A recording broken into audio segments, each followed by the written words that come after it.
news we do.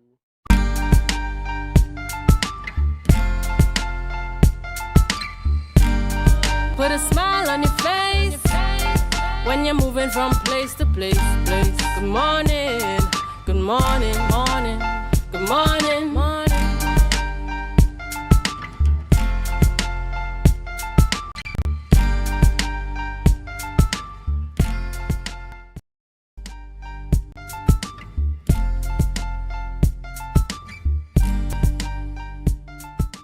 Good morning, Tobago. Good morning, Trinidad. Good morning to our regional viewers or international viewers.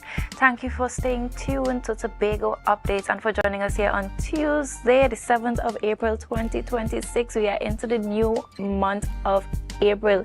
We haven't been here for quite some time and we're back after the long Easter weekend. I am joined in studio by Alex Brown, my co-host. Good morning, Alex. Good morning, Renaissance. How are you? I am good. How are you? I'm alive and thankful. It has been such an eventful weekend. We had car show, we had the Mount Pleasant Sports yesterday, there was a rise, there was a 5K run. Which one did you attend? None? Don't shout. Well, I can't fault you for that because I wasn't at any of these events either. But it had such variety on the island of Tobago in terms of events. You had something to do anywhere you turned. So I want to welcome everyone back to the show. I'm your host, Renessa Ortiz, and we have such an exciting lineup for you this morning. But before we get into any of that, we head on over to News in 90 Seconds. Your News in 90 Seconds starts now for Tuesday, April 7th, 2026. Justice Carol Gobin has granted an interim injunction restraining ex-employee Kiran Rajman, politician Nkosi Phillips, now Tobago TV, and political activist Leroy George from further publishing alleged defamatory content against Kevon McKenna, chairman of the Milford Esplanade. The order demands the immediate removal of specific videos produced since March 25th. McKenna is seeking damages and public retractions for what he describes as a targeted campaign of misinformation. A somber mood hangs over Speyside following the death of 41-year-old businessman Clint Haynes. Haynes was fishing with friends at the Giles on Saturday when he was swept off the rocks by a powerful wave. Despite a heroic rescue attempt by a friend who managed to briefly reach him, the strong currents proved too much. His body was recovered by a diver on Sunday near the Charlottesville jetty. We extend our deepest sympathies to the Haynes family during this difficult time. Finally, Tobago athletes are on fire at Carifta in Grenada. Sienna Parsons secured gold in the under-20 triple jump, while Kylie Alexander stormed to victory in the boys' under-20 800-meter final. The medals kept coming as Alex Henry and O'Shea Cummings grabbed silvers and Jaquan Douglas took bronze in the 100-meter dash. The Zenith and Mercury athletic clubs are leading the charge, proving that Tobago remains a powerhouse in regional track and field. That was your News in 90 Seconds. Tune in again at 6:30 p.m. for our full newscast. Alex, we're seeing our athletes in Grenada doing so well. I am feeling so proud of them all. I remember seeing one of the athletes after their race. They were so emotional with their coach and their dad being there, just that support and that encouragement. It was so nice to see, and this is why our young people continue to need our encouragement and our support. It also tells a story that not all fathers are derelict in their duties. It also tells how much you can accomplish with the appropriate parental support. Indeed, and that's something I am very passionate and I advocate a lot for, because our young people, or their parents, their community, their support, it's really a game changer in the way that they show up in this world. Yes. Once they have that support from the get-go, they're usually able to move mountains, to surpass and jump over so many hurdles, literally and figuratively. We're going to head into our celebratory segment this morning. We're going into our birthday shout-outs. And we want to celebrate with those who are celebrating with us.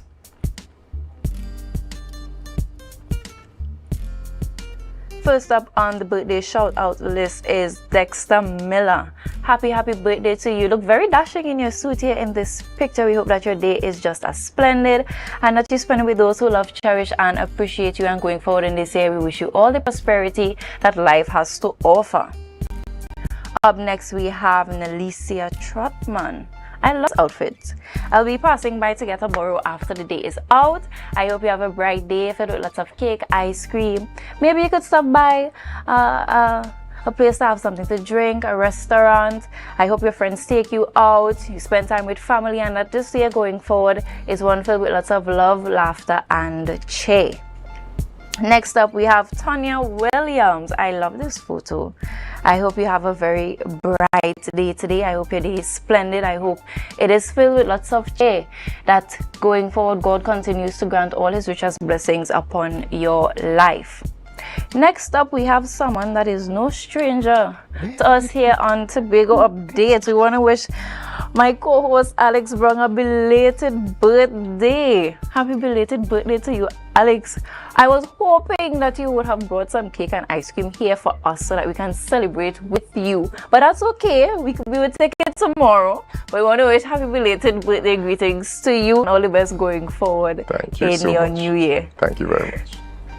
Now, Alex, it's on over to you. Tell us what's in the rundown this morning for the program. Well, it's a packed morning this morning, quite an interesting lineup. We have first up is the principal and some of the students of the Signal Hill Secondary School, and they are going to be talking with us about the Compass Club. Seems like we're in for some direction. Following them, we have the vice chairman and the parent of Autism Tobago, and they will be talking to us as this month is Autism Awareness Month. And then we wrap it up with the North American, Central American and Caribbean Athletic Association's press officer for an update on the Carifta Games. I think we'll rather enjoy this particular update given the news, but it's going to be quite an interesting morning. Going from Signal Hill Secondary Campus, Compass Club, to Autism Awareness, straight into our Carifta and the athletes who did their best, who went out and they put forward the best on the field, track and the field. Now, viewers, we want you to stay tuned with us, stay viewing us on AMPLIA, Flow, Digicel, YouTube, and Facebook. We'll be right back. Remember to share the live, share the live, share the live. Up next is the Signal Hill Secondary School Compass Club.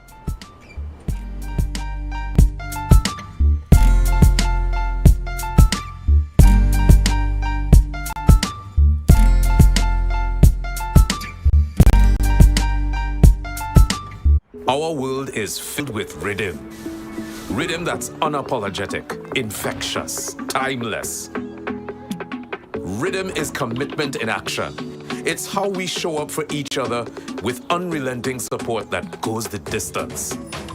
Rhythm lives in the tiny beats of our most intimate moments and the seismic roars of our biggest achievements. Rhythm is resilience in motion. So, even when things go out of sync, we do what it takes to bring the rhythm back. At Flow, we understand your rhythm because we live it. That's why we're dedicated to building a network as resilient as you, with a team of familiar faces working every day to keep you on beat. You're at the heart of everything we do, and our commitment is to keep your rhythm flowing, no matter what.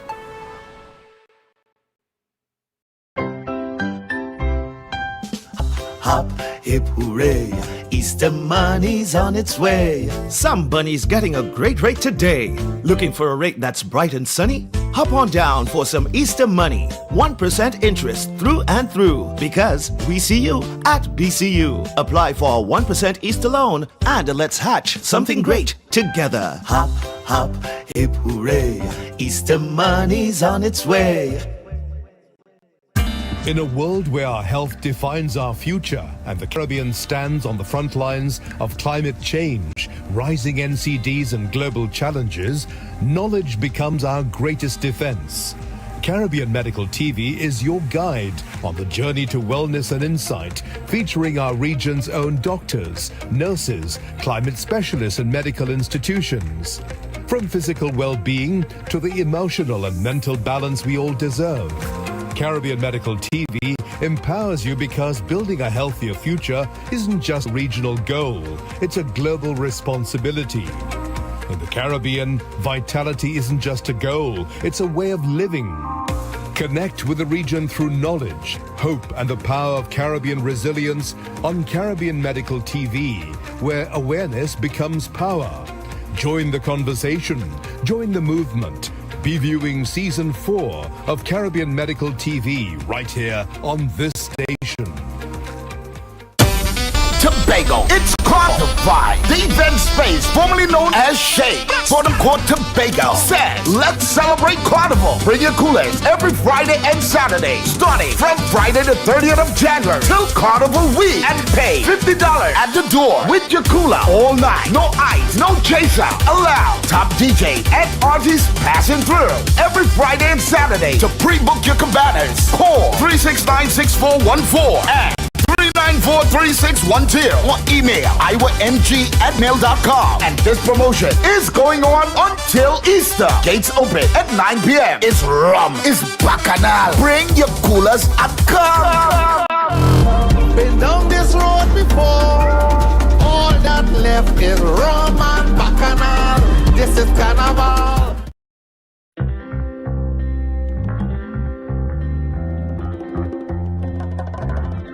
Baby, when you whine on me,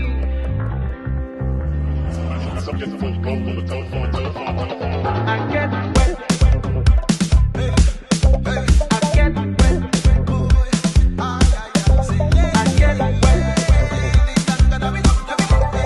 get wet. I'm looking on through the party. I hope I find you there.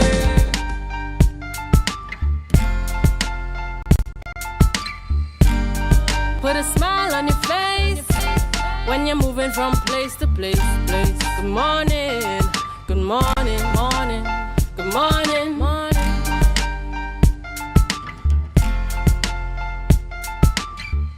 Viewers, welcome back. In studio with us, as promised, we have Ariane Ford, principal of Signal Hill Secondary School, and Khalid Porter, student and a member of the Campus Club in Signal Hill Secondary School. Good morning and welcome to you. Good morning. We are happy to be here. Now, viewers, I was telling Mrs. Ford before we came on air, I'm a bit biased because I'm an alumni of the Signal Hill Secondary School. So Campus Club isn't just a school club, it's creating pathways beyond Tobago. Correct, yes. Tell us, what exactly is the Campus Club?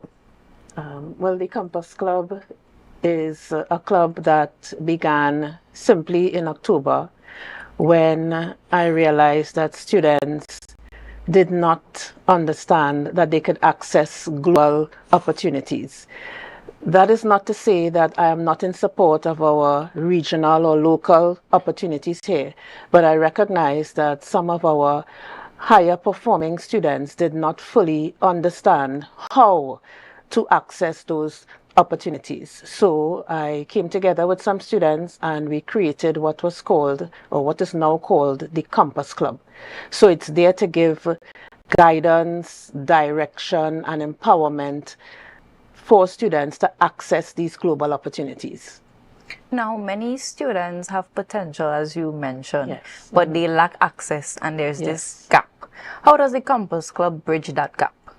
Right. So we bridge the gap by firstly showing them the value of transcripts.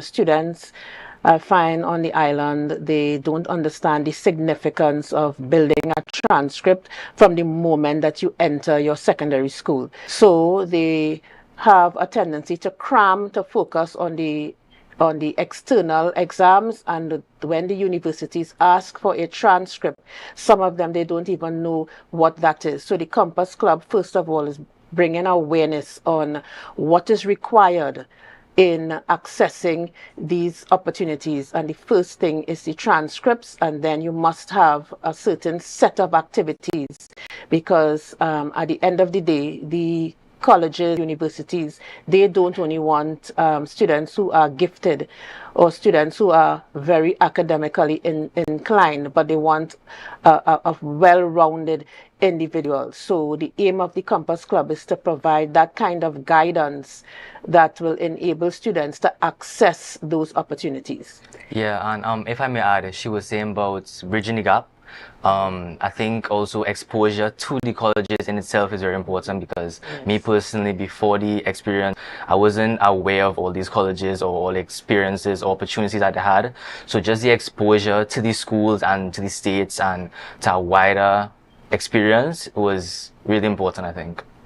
I think it was very eye-opening for you, Khalid. It really was. Because sometimes when we're within our own home, it's in our own spaces, we aren't able to see beyond. Yeah. Exactly. Correct. Now, what makes this initiative different to the traditional guidance and career support that we usually get? Because, as I was also mentioning to you before the show started, during my time, we were exposed to the traditional doctor, lawyer, nurse, and we all often felt as though those potentials or those areas that we could reach were just out of touch and we were only bound by the border of Trinidad and Tobago. What makes this different? Well, for me as an educator and coming into a school such as Signal Hill, you see a lot of students who are gifted in other areas, especially the athletics and so on. And even if you are not inclined in that way, you may like chess, you may like Scrabble or some building things, coding and so on. And I know that from my personal experience with my children who are also studying abroad, I was able to share some light. I had to do extensive research for my children, and that is how I became well read in this whole college application process. So I work very, very closely with many of the colleges, and that is to make a connection with the schools on the island. Now, Khalid, I'm going to direct this question to you. You recently had a US trip. Yeah. You all went to Princeton and Columbia. Walking onto those campuses, what was that like? I think in hindsight, looking back, it was the difference in atmosphere with the two colleges. It was really impactful because it has something for everybody. If you're into more of a quiet and controlled atmosphere in Princeton, or even if you're more into something boisterous or outgoing like Columbia, it shows that even at the highest level, there is something for everybody. So no matter what you want, even at the college level, there is an experience that everybody can enjoy. Now, you also visited the United Nations. What stood out the most about that visit? The initiative mainly, for not really world peace, but to bring communities together, bring countries together. Just having that initiative, I think is really important and very good. And you also had the opportunity to you were received by Mrs. Nad of the United Nations. Yes. And what did that interaction mean for you as a young leader here in Tobago? I think it was really nice that she took the opportunity to speak to us personally, because it's very difficult to, how do I put this, like, for someone of that level to speak to a wide group, and especially coming from the Caribbean. I think it was a really good experience, and she did her best to help us understand and enjoy the experience at the UN. Yes. Now, I know when you have trips like this, you have many different moments that come together to really share about the experience. What are some of the moments that really stood out to you? My personal favorite has to be the trip to Princeton, because I think personally I really love Princeton. I'm looking into applying there soon, so Princeton definitely was my favorites. The college was beautiful.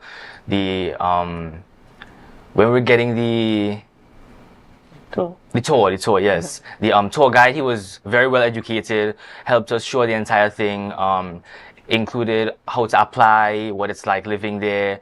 I really think I'm interested in Princeton. It was amazing. Now, Mrs. Ford, I'm going to direct this question to you. Sure. Let's talk about the practical side. Yes. How exactly does the Campus Club help students access scholarships and the international program itself?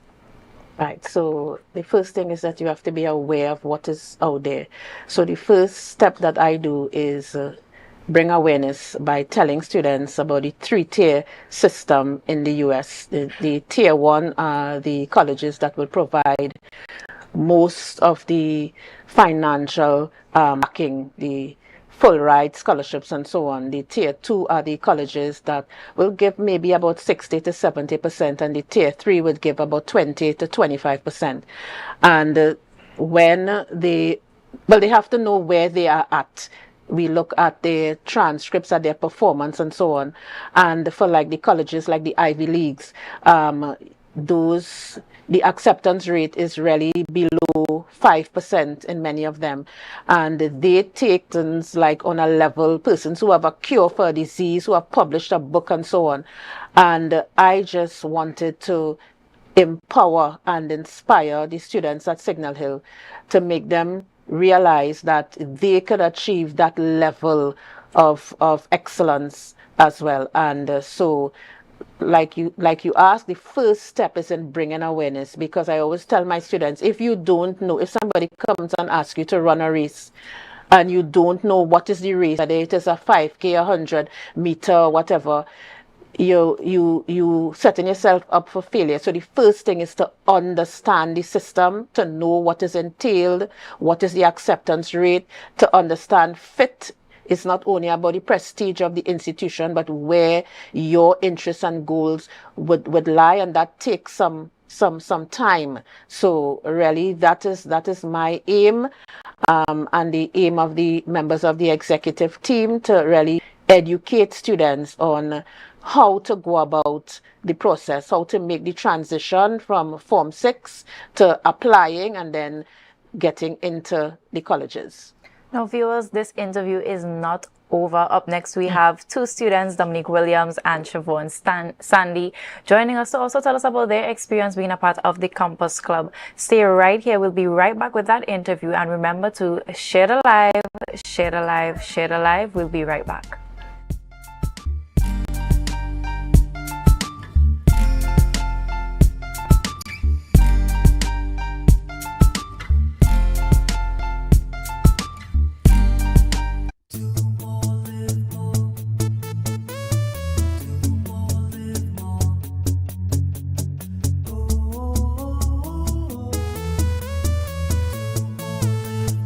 This is how it's gonna go.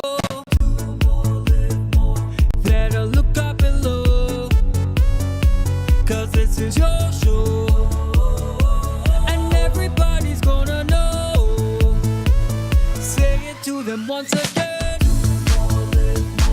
They better look up below. This is your show, and everybody's gonna know. That's how it's gonna go. They better look up below, 'cause this is your show.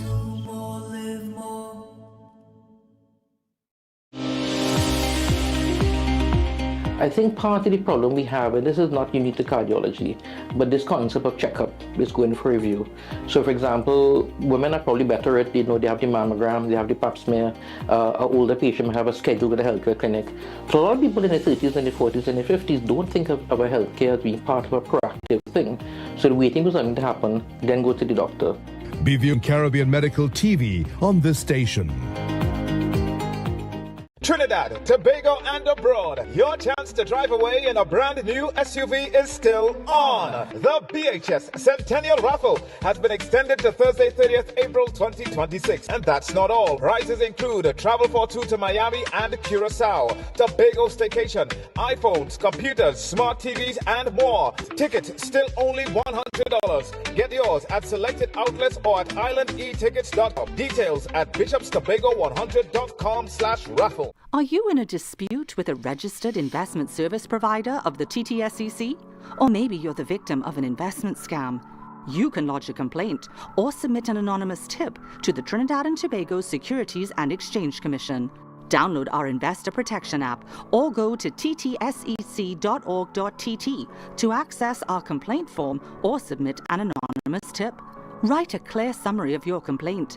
Submit copies of supporting documents along with the originals for verification. Provide a copy of the feedback received from the entity regarding your complaint. All investor complaints or scam reports submitted by the public are acknowledged and reviewed by the TTSEC. Investigations are pursued based on the outcome of the review. Trinidad and Tobago Securities and Exchange Commission, protecting the interests of investors and the public. You invest, we protect. Everyone benefits.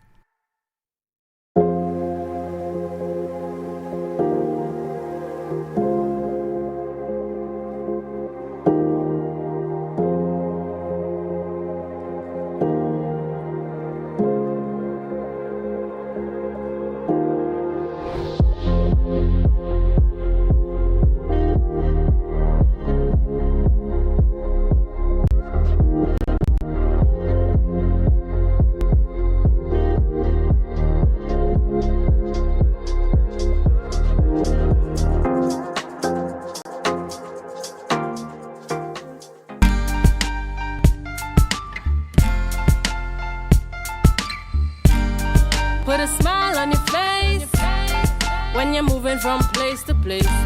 Good morning, good morning, morning, good morning, morning.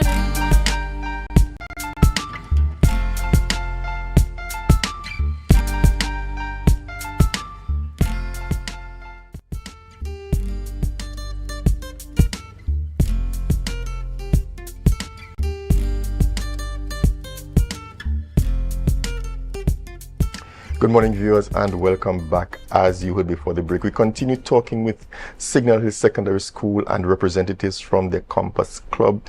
We just rotated out, and joining us now is Chevon Williams and Chevon Sandy, my apologies, and the Dominicans, both students of Signal Hill Secondary, both members of the Compass Club. Good morning and welcome. Good morning. Thank you for having us. You're most welcome.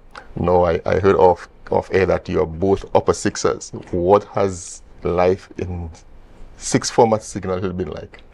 Let me tell you, sixth form is a heavy time, the heaviest time in your life. Okay, viewers, I'm hoping that the young ones are listening. He's making it sound like it's this beast. You just have to have good time management and, well, good people around you, good family, people to support you. And sixth form is honestly a breeze. Exactly. And you also... so one says it's heavy, one says it's a breeze. Let's walk down the middle. Let's walk down the middle. But more specifically, the Compass Club. Is the Compass Club really making sense for you? Of course. Of course. I would recommend anyone to join. I heard somebody saying earlier they wish that was available in their time at Signal Hill. Tell us, in terms of the in-school activity, what happens in the Compass Club? Okay, so the Compass Club is not only about trips, as you've heard so far. The Compass Club really opens the students' eyes to opportunities in international colleges. For instance, a few months back, we had a seminar where we met with students of Cornell that gave us our insights on the internal workings of the college, not only from an application standpoint, but from a current student standpoint. So that's life on campus. Yes, life on campus. And also Miss Ford helps us with our college applications. She also helps us to scout for different scholarships leading up to the college experience. One of the students on the trip actually did get a scholarship, and it was about 95%. Wow. Now that would make some parents very, very happy, because smile from ear to ear. Is not an easy battle to face. How do you, because what I'm hearing kind of presupposes that you kind of set, you want to do, but is there some career guidance also afforded in the Campus Club? Yes, we actually do career guidance sessions. So we meet every Monday at a specific room in the school, and we bring informative sessions on career guidance as well as the college experience. That's nice. Let's talk about that trip. Let's talk about that trip. What for you would have been the standout thing in the trip? That's a great question. For me personally, I loved the Colombia tour. It was full of history, it was full of life. The way she spoke, it made me want to apply and pack my bags to go to Colombia. Other than Colombia, I liked how Miss Ford did a great job in balancing education and fun.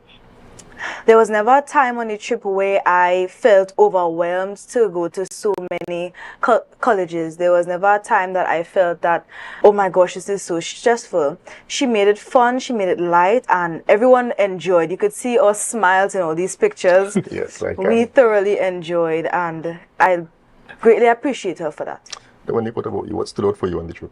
Honestly, the best part of my trip was the visit to Princeton, as well as the UN visit. As you know, we are the first Caribbean school to ever set foot inside the UN, so that was a memorable experience for me. And also, I'm a student that wishes to study abroad, so it was really a grounding experience. I'm ready to go back at. I'm ready to go back. To add to the UN, I would say that the fact that they made a banner for us, we have our own banner, and that's the first time. Yes, it's hung up in the principal's office. There you see it. It's all ours, and they gave it to us. They were so kind, so hospitable, and they made us feel home. Did you know that when we went there, they fed us and they started playing soca music? Soca. to make us feel even more at home. Yeah. No, I think this is the best point for me to say. Since you mentioned that you were the first Caribbean school to set foot in the UN headquarters, I'm also an alumni. Oh, yeah. I just needed some people to know that they were the only ones. Yes, so but this makes me House very of Signal proud. Hill at the table. Yes, indeed. This makes me very, very proud. Honestly, I do not know you personally, but just that common bond of walking the halls of Signal Hill really sets a tone. And I'm hoping that beyond the alumni and the warm fuzzy, that people appreciate that there's a lot that can be done. If only parents, we encourage our children to be involved in more than just academics, because I think many times we miss the value of being involved in things that are outside the immediate realm of academia. What do you do beside academics? Because sixth form usually strikes as a place for the nurse. Yes, personally I played netball, and I also attend multiple different clubs as tourism, envi. I'm in a lot of clubs, math club. Yeah, same for me. I am, well, along with Siobhan, I am one of the executive members of the tourism club. So that is really one of our external pullers, something that pulls us away from the main study, as well as I am grounded in many other clubs. I am in the maths club. We have the Envi club, yes. We are in a lot of clubs together. We've known each other for years, actually. All right. So parents, there you have it. It's not just about doing the academics. You can actually have a sensible balance. And you mentioned earlier, Siobhan, the importance of managing time. Yes. Talk to us a little bit about that, because sometimes we I think it's a bit of apprehension by parents. And they think, well, especially approaching egg time, children can't be involved in additional activities. We only do the academics. Tell us a little bit about how you can make that work. I think that individuals should take a holistic view to these things, such as academics.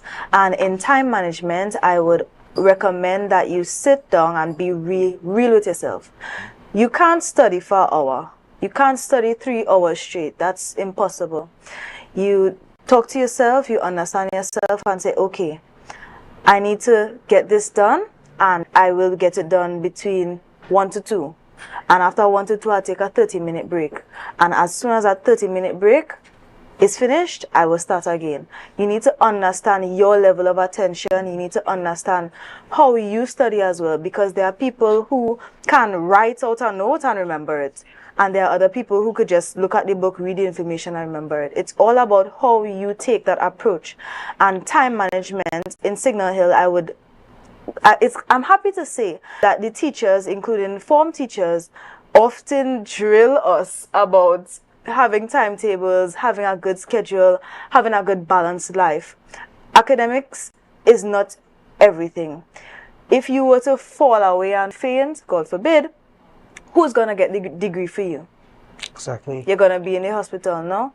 So you should surround yourself with people who would motivate you as well. You should eat well, drink water, take care of yourself. It's not only about academics.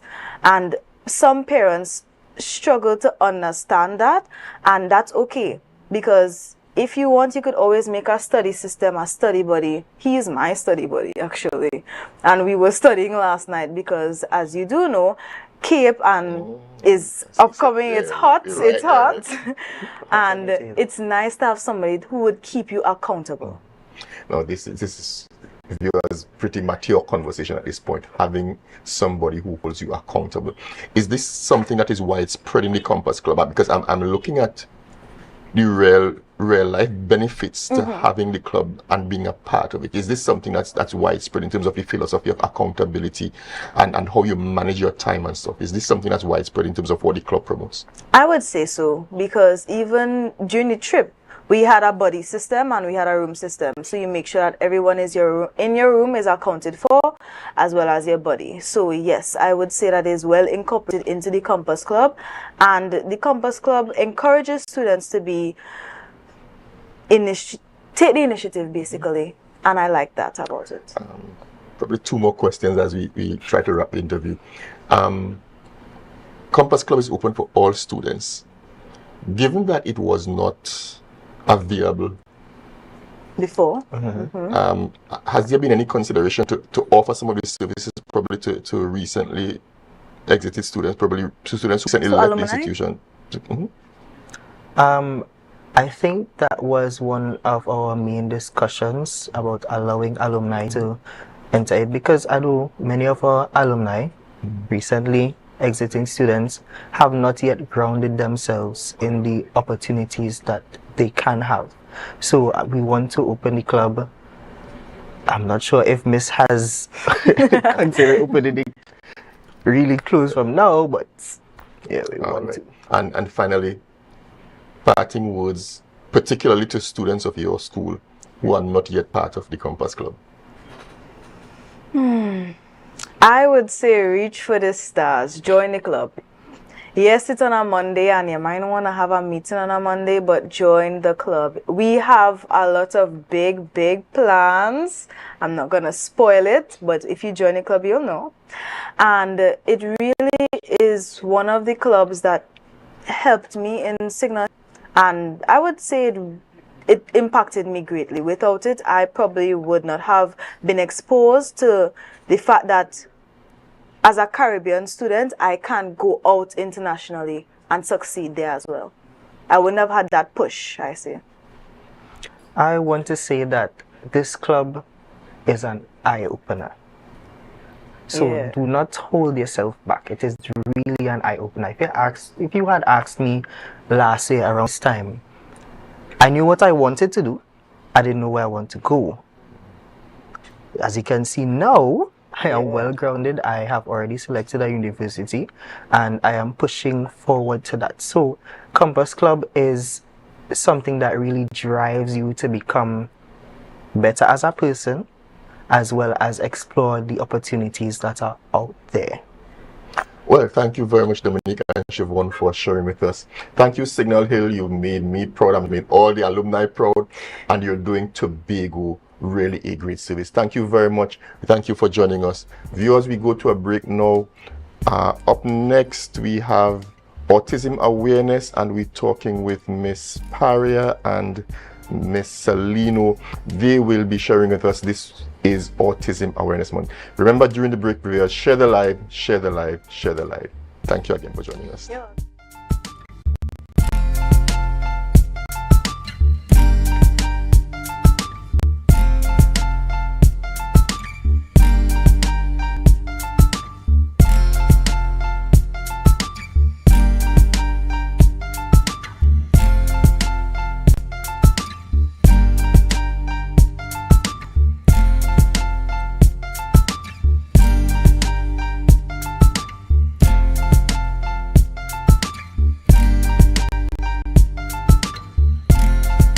Quartz is well known as the Caribbean's largest retailer, providing consumers for generations with the very best products to enhance their homes. This year, we bring our expertise to businesses. Quartz Business Solutions will serve small, medium, and large companies with the very best products at the most competitive prices, backed by warranties and after-sales support. Hoteliers, office managers, restaurants, and so many more. Quartz Business Solutions, a brand of the Unicomer Group. Welcome to Tobago Glass Supplies Limited, where innovation meets excellence and the service reigns supreme. Our commitment is simple: to provide high-quality, innovative aluminum, vinyl, and glass solutions for both commercial and residential spaces. At TGSL, we don't just meet needs, we exceed expectations. Our range includes the finest aluminum cladding options, setting new standards in durability and style. Driven by our passion to elevate, we aim to be the leading supplier in the Caribbean market while retaining our identity as a family-owned business. Because at Tobago Glass Supplies Limited, it's not just about products. It's about relationships, it's about you. Innovation, quality, service. That's Tobago Glass Supplies Limited.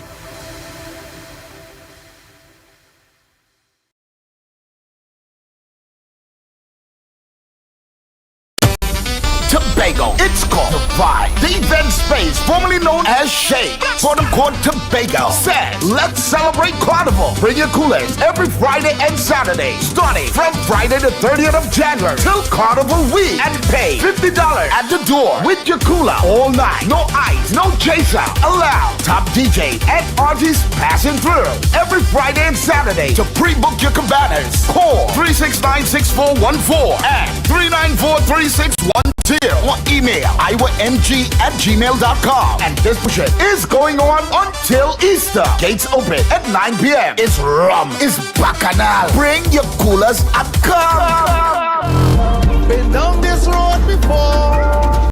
All that left is rum and bacchanal. This is carnival.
The smile on your face when you're moving from place to place.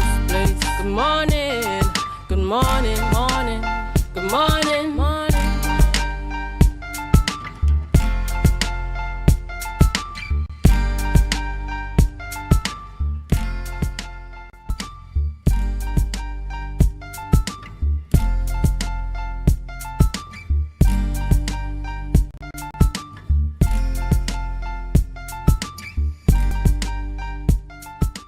Viewers, welcome back, and in studio with us we have Ria Paria, Vice Chairman of Autism Tobago, and we also have Valine Salino.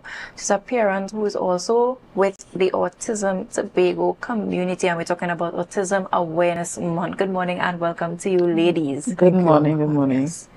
Now, Miss Paria, for you, for viewers who may not fully understand, how would you explain autism in simple terms? Up to simple terms. Autism is a condition or disorder that affects how an individual interacts with society, their families, how they communicate. It also affects their perception of the world around them through their senses, you know, how they will respond to sound, to light. It affects the brain, the wiring of the brain.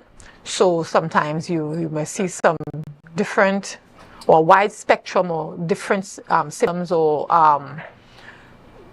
signs that you would notice in each different individual, because it is a spectrum. So some will be mild or level 1 or to severe, highly intelligent, non-verbal. So it's a very interesting cocktail. And also you will be able to appreciate what you will, as an individual, how you interpret others as well. You can appreciate it from learning a person with autism. You already went over one of the questions I wanted to ask as a follow-up in terms of, we often hear the term spectrum, and what does that really look like in real life? What you said, there's mild, there's a nice mix, there's a cocktail there. But what are some of the early signs parents or persons in the community can observe when they look at autism or they want to identify if someone has autism? Okay, well, the word identify, it is normally called the invisible disorder. So there are no physical features you can say, well, like as Down syndrome or you have a wide cane or a crutch to say, well, you know, you can see autism.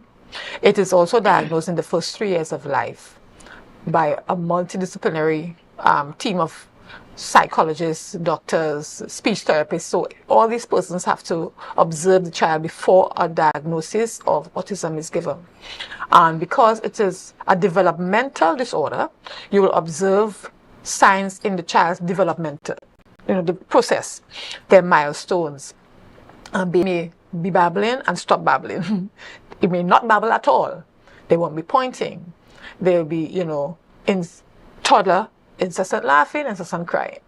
Attachment to particular things, whether it's a toy, a toothpaste cover, strange objects, lining up stuff, stacking up stuff, hyperactivity, or being very calm.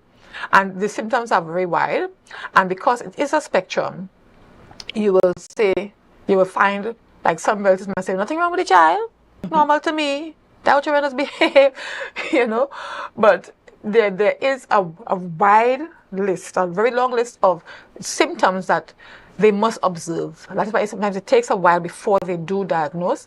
And sometimes there are also, I must put this plug in here, there are also other things that resemble autism. Global developmental delay or ADHD, or the things that overlap, the symptoms will overlap. And you will tell yourself, well, the child hyperactive, you have to have autism. So it is a spectrum. So if you've met one person with autism, I always say this, you've met one person with autism, because the symptoms will vary across the individuals. Navalina, I saw you laughing when Miss Paria said the toothpaste cover. Yeah, that one hit home. That one hit home. Yeah. And it's very interesting that you mentioned that right here in Tobago, we still have awareness that needs to be had, because there are parents who may be in denial that a child may need to go for testing, and there might be persons around them who say the child is crying too much, the child is laughing too much, and then there are also the ones who say it's a child. And do you believe that over the years that awareness has improved here on the island of Tobago? Ms. Parry. Thank you. I have been a part of Autism Tobago for many years, right? And before I joined, I never heard of Autism Tobago. I would have heard the word autism from being a teacher. I've seen the word, it's talking about learning differences and so on. And it's not until I got myself involved in the community with persons with autism, I realized that people really just don't know. People just don't know. You don't see pamphlets in the hospital. If you try to have posters, I see a poster here in your office. We try to have posters around because people just don't know. And people don't take the initiative to look. Because when I noticed my son doing strange things, grinding his teeth incessantly and walking on tippy toes and flapping his hands, I'm like, this is not normal. I Googled it. I Googled it. It's like, my son is doing this. And it's like, okay, it pops up a long list of things usually associated with sensory processing disorder and autism. It's like, what? So, I took initiative to look it up, but some people just don't. So we are really charged with bringing awareness. It's getting better over the years. We're on Facebook, we're on Instagram. People will call us, to give talks and so on, because you realize it is coming up. It's coming up. You're seeing it more and more. Now, Valine, the questions are for you next. As a parent, when did you first realize that your child was on the spectrum? To me, it was possibly around 7 or 8 months old. I always give the anecdote that when his dad and I were at home with him for COVID lockdown, when that whole period started, we had the benefit and the painful realization of observing everything that was going on with him. So we had time. We had 2 years on our hands to really get a close look at what was taking place. So like Ria would have mentioned before, he was hitting all his milestones on point. And then as the lockdown started, we started noticing regression with him. So he stopped babbling, he stopped waving, he stopped making eye contact when you called his name, and he would twiddle with his fingers incessantly, or he would cry incessantly. Also, he would laugh incessantly. Even to today, he still does a lot of those things.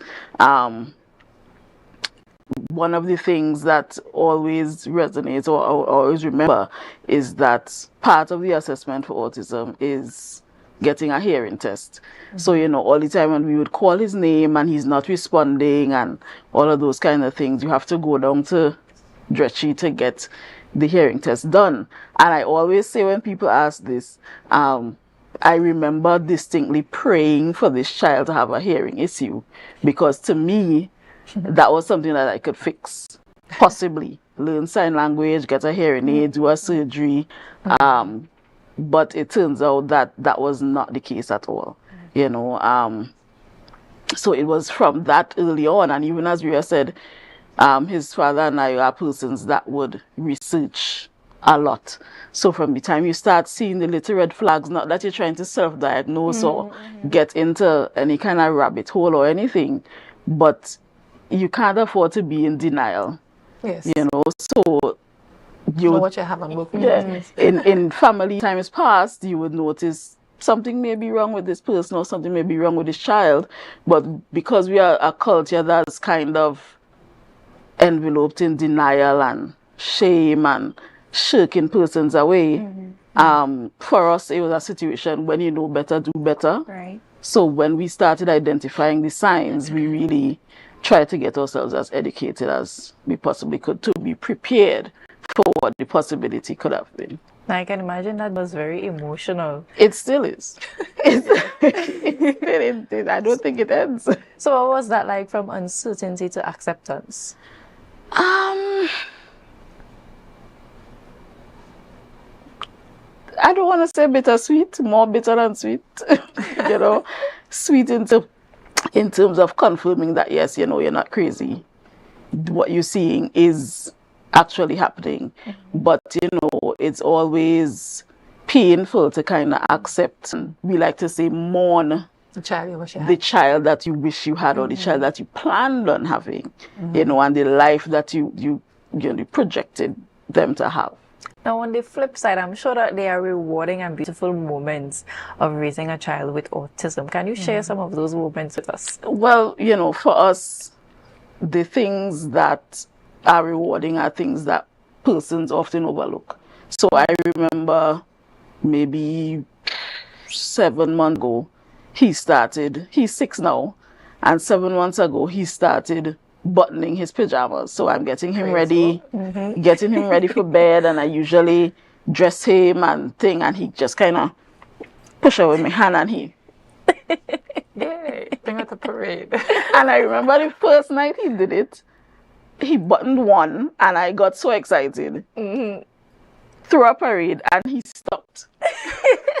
I told his therapist and he said no. She said no, don't do that.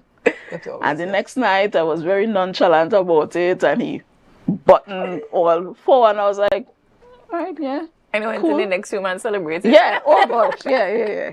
Cry, laugh, you name it. Yeah. So, you know, because the milestones are so different and because they do things on their own time, you kind of have to re-envision what you celebrate, how you celebrate, and the things that really kind of mark their progress for you. That's really beautiful. Now, Ms. Parry, I understand you have a full calendar of events for Autism Awareness Month. Can you walk us through what's coming up? What's coming up tomorrow? Oh yes, our calendar is packed. I always say April is our month. We are prepared to bring awareness and to engage the population. You know, so we are here to make sure the population hears about it and get themselves involved. So tomorrow we have an online seminar just for parents, for caregivers, anyone who is interested in understanding how to cope with a diagnosis, because we have grandparents are part of our group. This is online. The link will be on our page, Facebook and so on. Yeah. So you can log into the seminar. Dr. Liesl Windsor is our presenter. And she's always willing to be with us and to share and to really give us good advice and good information. That's tomorrow online. On Saturday, we have our Drive Blue. This motorcade was birthed during COVID time, where we used to have a walk, but you know, we had social distance. So we have to do something to bring awareness. Let's drive. and it has never left the calendar. So it's getting bigger. People have been participating. We have the bikers, we have car clubs, we have just our parents decorating our cars. There's a prize for the best decorated car. There is. And I want to win. I will try my best. But, that's on Saturday, the 11th. We're congregating at the Tobago car park facility down there at 1 to drive off about a half an hour to 45 minutes. And then we're heading towards Adventure Park. I can't see the entire route right now, but we're starting there and along the way to end at Plymouth Adventure Park. We also have a workshop seminar at the library on the 14th from 3 p.m. to 5, where we were traveling on the spectrum. We encourage our parents, take the children out, give them experiences, take them to Trinidad, keep them on the plane. And it's not always easier. So we are giving tips how to travel with your loved one who's on the spectrum and putting things in place. So we'll have some presenters at the library on the 14th. We also have what we call the Walk in the East. Right? Where, yes, that is a brainchild of one of our parents. She's like, I have to do something up on that side, countryside. We call it the Walk in the Countryside. And it's the 3rd year, I believe it is. Yes. The 3rd year. It's been going well. Schools are involved. It's a school day. So we involve the students and so on, marching through the streets, those preschoolers with their banners, shouting in support of persons with autism. We share pamphlets with the community as well. Our major closure for the month is our fair on the 25th, where we're having a new venue this year. We previously were having a Buku, but we are at Shaw Park. It's more central, and the persons are invited to participate. It is free, but we have things on sale, yes. We have booths of persons who will be giving information as well to the public, and to come out and just participate and mingle with our children. Get to just be involved with them. Of course, just to get to see them in action, for what of a better word. But it's an opportunity for companies, regular persons, therapists, and so just to come out and share information. You can receive information and have a good time as well. Now, at the Lowlands Mall, we are so grateful for their support. Ever since I went to Autism Tobago, the Lowlands Mall has allowed us the entire month of April to have a display of autism information and so on for the public. It's there. We had our launch on the Autism Awareness Day, Thursday, which was the 2nd. And the display is there. You can engage with it and get information. And our lovely tree where we post the names of all our children from as young as 2 to as old as 20, 30. We have persons, because an autistic person, a child goes into an autistic adult. My son is 18. He's properly an autistic adult, right? So we have that tree there bringing awareness that, yes, we are people, we are real people, and that the information is there for you to know. I want to thank you, ladies, so much this morning for coming to share your experiences and for bringing awareness to autism, and for the upcoming events that you have. I wish you all the best to going forward in all your endeavors. Yes. And just want to wish you all the best for this month, and that this month goes off smoothly and everything just works out in your favor. Yes. To our viewers, I want to thank you so much for staying tuned with us here. We were speaking with the ladies of Autism Tobago. Remember, they have a packed calendar. You can go on their Facebook pages and see the schedule of events. But to stay right here, we have one more interview after this break. And remember to share the live, share the live, share the live. We'll be right back.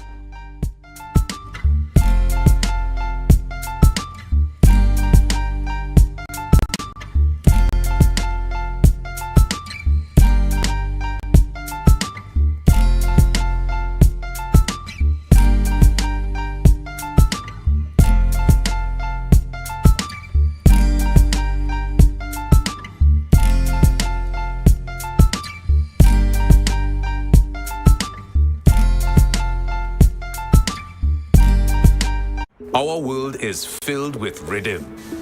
Rhythm that's unapologetic, infectious, timeless. Rhythm commitment in action.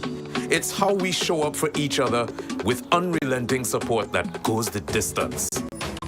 Rhythm lives in tiny beats of our most intimate moments and the seismic roars of our biggest achievements.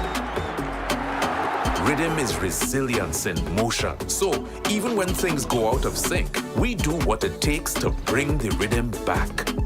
At Flow, We understand your rhythm because we live. That's why we're dedicated to building a network as resilient as you, with a team of familiar faces working every day to keep you on beat. You're at the heart of everything we do, and our commitment is to keep your rhythm flowing, no matter what.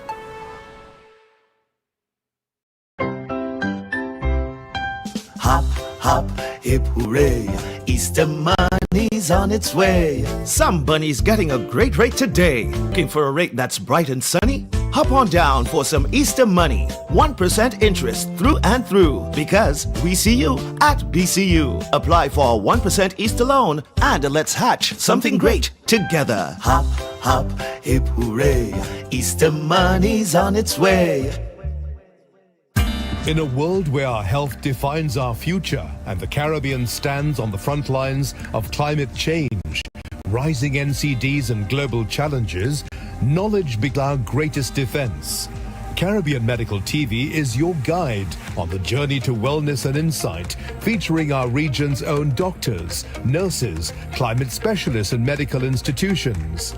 From physical well-being to the emotional and mental balance we all deserve. Caribbean Medical TV empowers you because building a healthier future isn't just a regional goal, it's a global responsibility. In the Caribbean, vitality isn't just a goal, it's a way of living. Connect with the region through knowledge, hope and the power of Caribbean resilience on Caribbean Medical TV, where awareness becomes power. Join the conversation, join the movement. Be viewing Season 4 of Caribbean Medical TV right here on this station.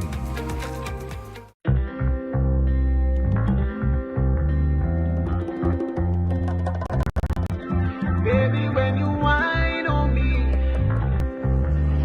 somebody get the phone, go the telephone. I get wet.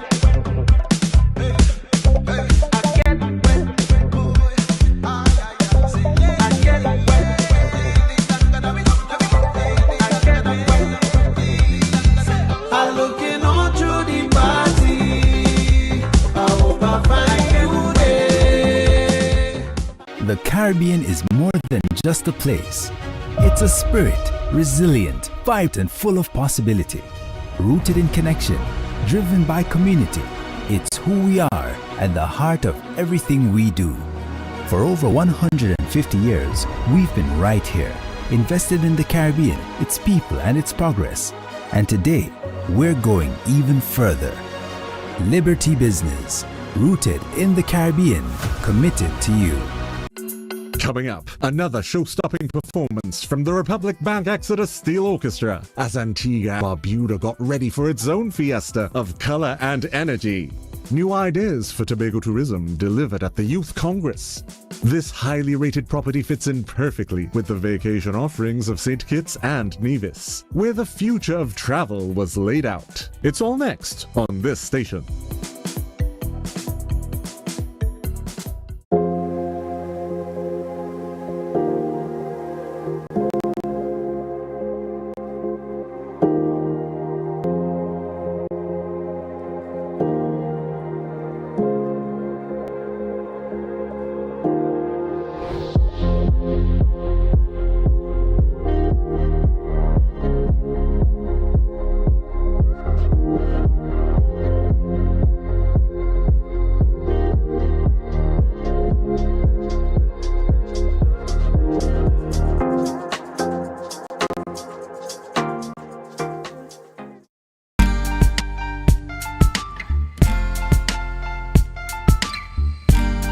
Put a smile on your face when you're moving from place to place.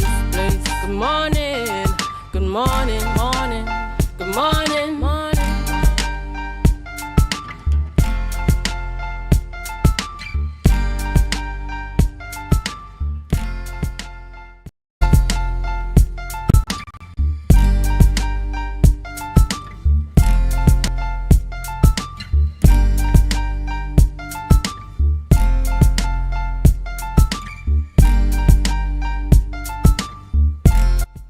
Welcome back, viewers. Thank you for staying with us. As promised, we end this morning with an overview of the Carifta Games. We're talking this morning with Clayton Clark. He's the press officer of the North American Caribbean Athletic Association, and we're going to just get connected with him in a few seconds. Tobago, as we heard in the news in 90 seconds, has been making a name for itself at this year's Carifta Games across the Grenada, and we're just connecting now with Clayton Clark, who will give us an overview of what that has been like. Good morning, Clayton. Good morning to you, Alex, and your viewers there in Tobago and whatever part of the world you're viewing from. Yes, the Carifta Games ended yesterday, and Tobago finished second in the medal standings with 35 medals, of which 9 were gold, 9 gold medals, with 9 gold medals, 11 silver, and 35 bronze.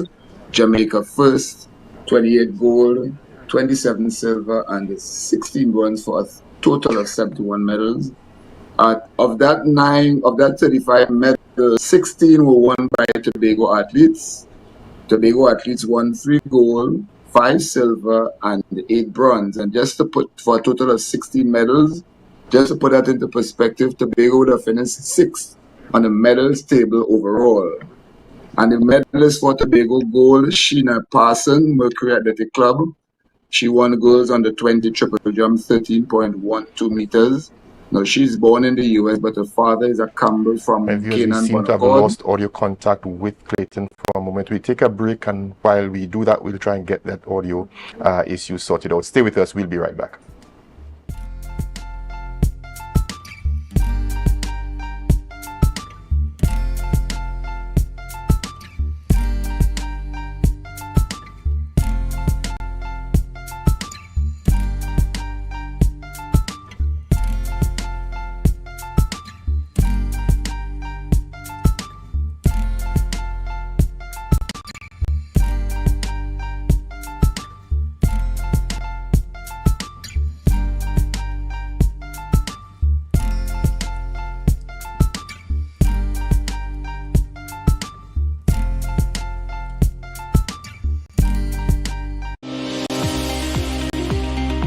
I think part of the problem we have, and this is not unique to cardiology, but this concept of checkup is going for review. So for example, women are probably better at, they have the mammogram, they have the pap smear, an older patient may have a schedule with a healthcare clinic. So a lot of the 30s and the 40s and the 50s don't think of our healthcare as being part of a proactive thing. So they're waiting for something to happen, then go to the doctor. Be viewing Caribbean Medical TV on this station. Trinidad, Tobago, and abroad. Your chance to drive away in a brand new SUV is still on. The BHS Centennial Raffle has been extended to Thursday, 30th April 2026. And that's not all. Prizes include travel for 2 to Miami and Curacao, Tobago staycation, iPhones, computers, smart TVs, and more. Tickets still only $100. Get yours at selected outlets or at islandetickets.com. Details at bishopstobago100.com/raffle. Are you in a dispute with a registered investment service provider of the TTSEC? Or maybe you're the victim of an investment scam? You can lodge a complaint or submit an anonymous tip to the Trinidad and Tobago Securities and Exchange Commission. Download our Investor Protection app or go to ttsec.org.tt to access our complaint form or submit an anonymous tip. Write a clear summary of your complaint. Submit copies of supporting documents along with the originals for verification. Provide a copy of the feedback received from the entity regarding your complaint. All investor complaints or scam reports submitted by the public are acknowledged and reviewed by the TTSEC. Investigations are pursued based on the outcome of the review. Trinidad and Tobago Securities and Exchange Commission, protecting the interests of investors and the public. You invest, we protect. Everyone benefits. The Caribbean is more than just a place. It's a spirit, resilient, vibrant, and full of possibility. It's who we are and the heart of everything we do. For over 150 years, we've been right here, invested in the Caribbean, its people and its progress. And today, we're going even further. We're deepening our commitment to the region, continuing to invest in the networks, services, and digital solutions that move Caribbean businesses forward. Whether you are a mid-sized business or a multinational player, we bring you resilient connectivity, personalized service, and tailored IT solutions, all powered by local teams that truly have your back. We're here to help you navigate challenges, grow, and achieve your goals with practical solutions, reliable networks, and a partnership rooted in trust and your long-term success. Liberty Business, rooted in the Caribbean, committed to you. Quartz is well known as the Caribbean's largest retailer, providing consumers for generations with the very best products to enhance their homes. This year, we bring our expertise to businesses.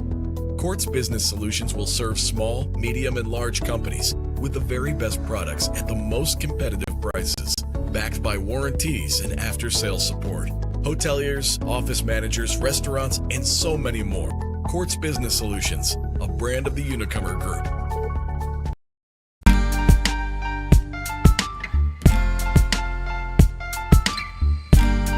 Put a smile on your face when you're moving from place to place.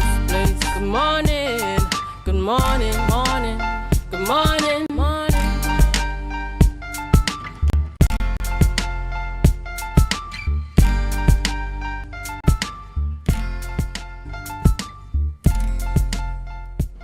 Welcome back, viewers. Welcome back. Unfortunately, we're not able to have that audio issue resolved quite as quickly as we would like, and so we'll have to call it a wrap for this morning. Hopefully we'll be able to do that, and you'll be able to get that rundown from the NACAC during the GMT show.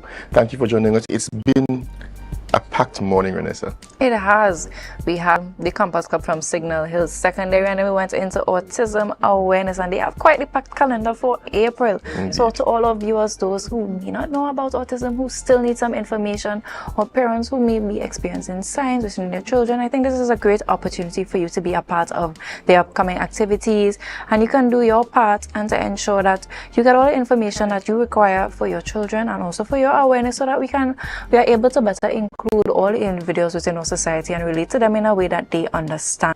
This has brought us to the end of Tobago Updates morning show. Stay right here. Up next we have GMT. Remember to share the live, share the live, share the live. We'll be right back.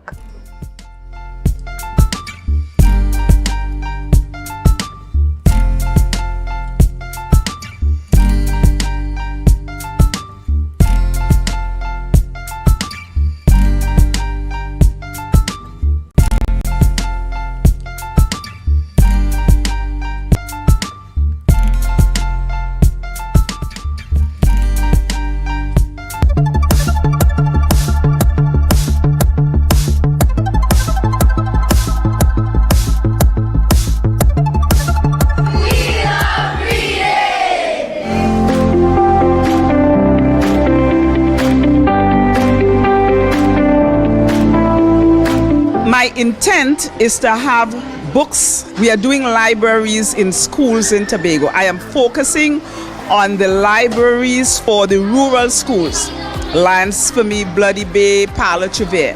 One of the things I noted is that a lot of the access to books, because kids live in rural areas, they cannot travel to Scarborough, to the main Scarborough library. So I intended to take the books to the students. So we constructed libraries, bookcases, and that would be as part of the literacy program.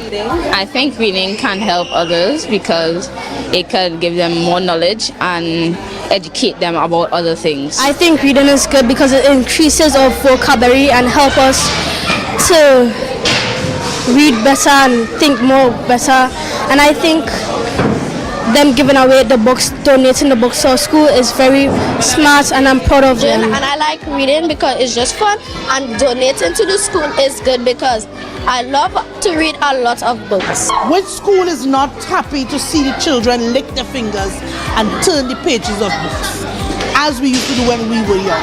So it's a plus for me because literacy is on a downtime low in Trinidad and Tobago. And to get your students to actually want to read a book rather than be on a device, it is a great feat. So I feel excited. I am well appreciative of this gesture, and I know that my students and my teachers are as well.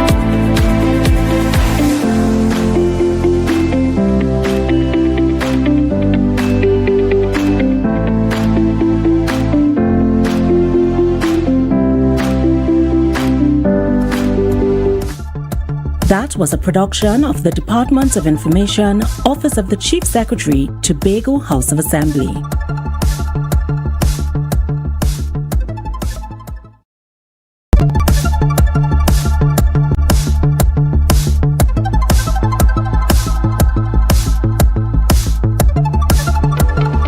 This year, we move from impact to scale with a bold target, and get this, of 350 participants this year alone across multiple age groups.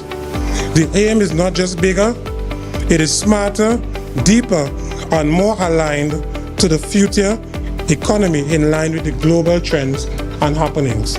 We are expanding and paying particular attention to new areas such as artificial intelligence, creative and engineering design, digital photography, smart systems and automation, and integrated innovation as a discipline.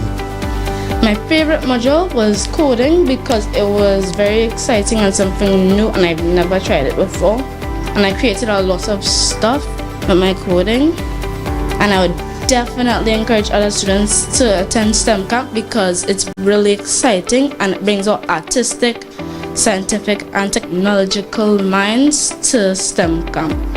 And it's a great investment if you want your child to explore different things. Any opportunity to give our young children or young students in Tobago exposure and so on, it is something that we will always want to be a part of, because that's part of our mandate, innovation. And we will want our young people to be a part of that. So obviously, this company is also under the Division of Education. So it's been done in partnership with us. And therefore, we will always encourage initiatives such as these and also try to see where we can emulate some of these initiatives. As we launch today, we reaffirm our commitment to protecting the integrity and reputation of our organization by maintaining high standards of excellence. We believe that STEM Camp will continue to be a beacon of growth, creativity and community pride for Tobago.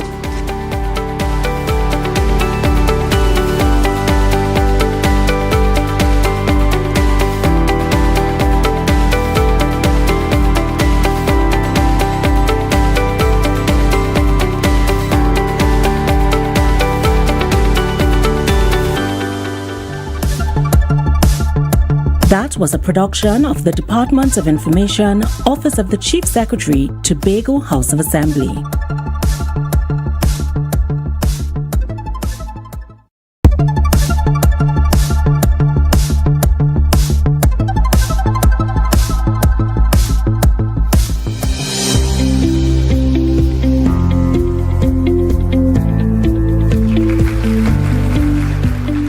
Your voices matter, your creativity matters, and your financial future matters. And we will keep showing up for you, school by school, child by child, because that's how we build a financially literate Tobago, the Tobago way. Today is more than a prize-giving ceremony. It is a celebration of applied learning, where knowledge met creativity and where financial literacy came alive through storytelling, performance, and play. It's not just about giving out awards today. It is also about empowerment. Understanding that it doesn't just start with earning money. It goes a lot deeper than that. We can make $1 million. If we are unable to manage that money, is as though we made $0. As a matter of fact, it is as though we made minus $1 million. Money is a tool. If used well, you can achieve each and every one of your dreams and your goals. In Tobago, we are actively shaping a development pathway that is inclusive, resilient, and forward-looking.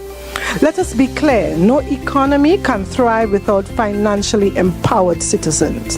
And as Secretary of Finance and the Economy, I firmly believe that the foundation of sustainable development lies in equipping our people, especially our youth. You are the future of Tobago, and you need the tools to navigate the financial world with intelligence and confidence.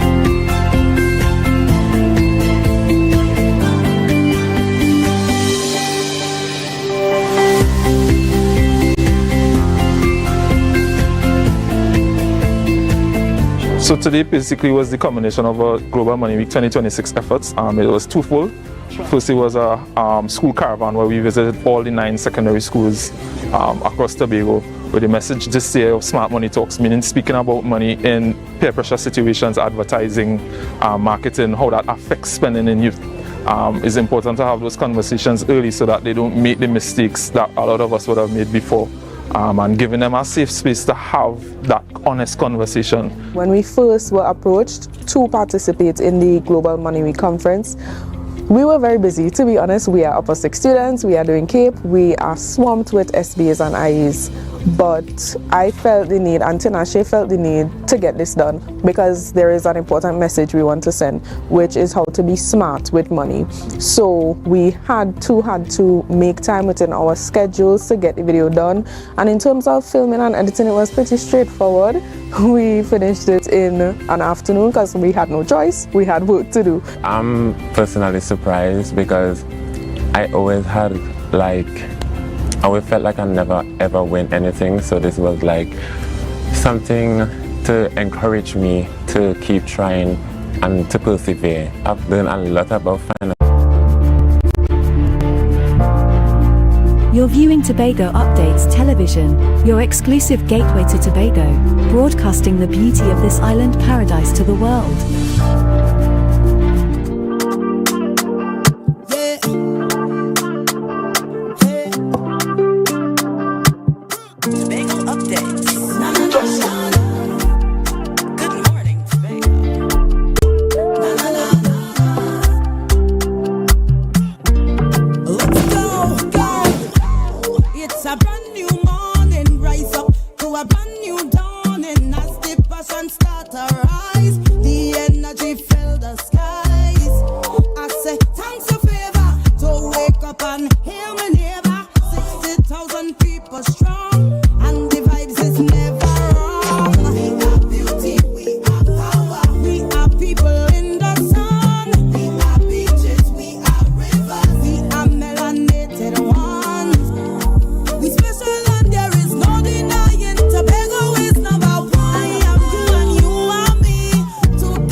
Hi, pleasant good morning Tobago, good morning viewers, and welcome to Good Morning Tobago. I know that you're seeing an unfamiliar face, but a familiar face. Yes, I'm stepping in this morning for Miss Felix. Yes, so I am Nicole Williams-Wilson, and it is indeed a pleasure to be with you again for another interesting conversation that we're going to be having.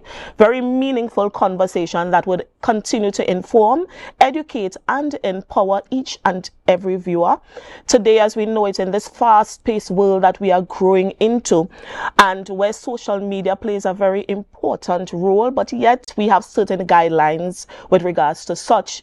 This morning we have conversations which is going to be diving into media guidelines with regards to reporting and what they or what can matter, or what are some of the things that needs to be put in place as it relates to be correct reporting. Joining us this morning is the president of the Media Association of Trinidad and Tobago, none other than Mr. Buhari. Good morning, sir. Good morning. It is a pleasure to be on Tobago Updates. Thank you, Nicole, for having me. Good morning. Good morning. Indeed, a pleasure to have you, sir. As we dive straight into the conversation, because we understand the atmosphere presently, yes, with certain things that is happening in this space. So we want to know exactly what are media guidelines and why they are so essential in today's reporting environment. Yeah, well, you know, there's a lot of talk now with terms of the media, what the media is going to be.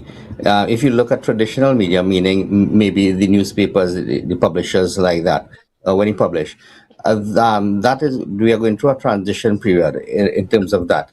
You know, people are transitioning into online. Anywhere in the world you go, you look at in America, in England, and in Europe, anywhere, even in Trinidad and Tobago, you see, and the Caribbean, you see a number of the traditional newspapers.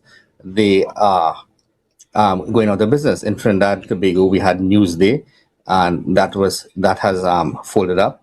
And also in Guyana, there was the Starbrook News.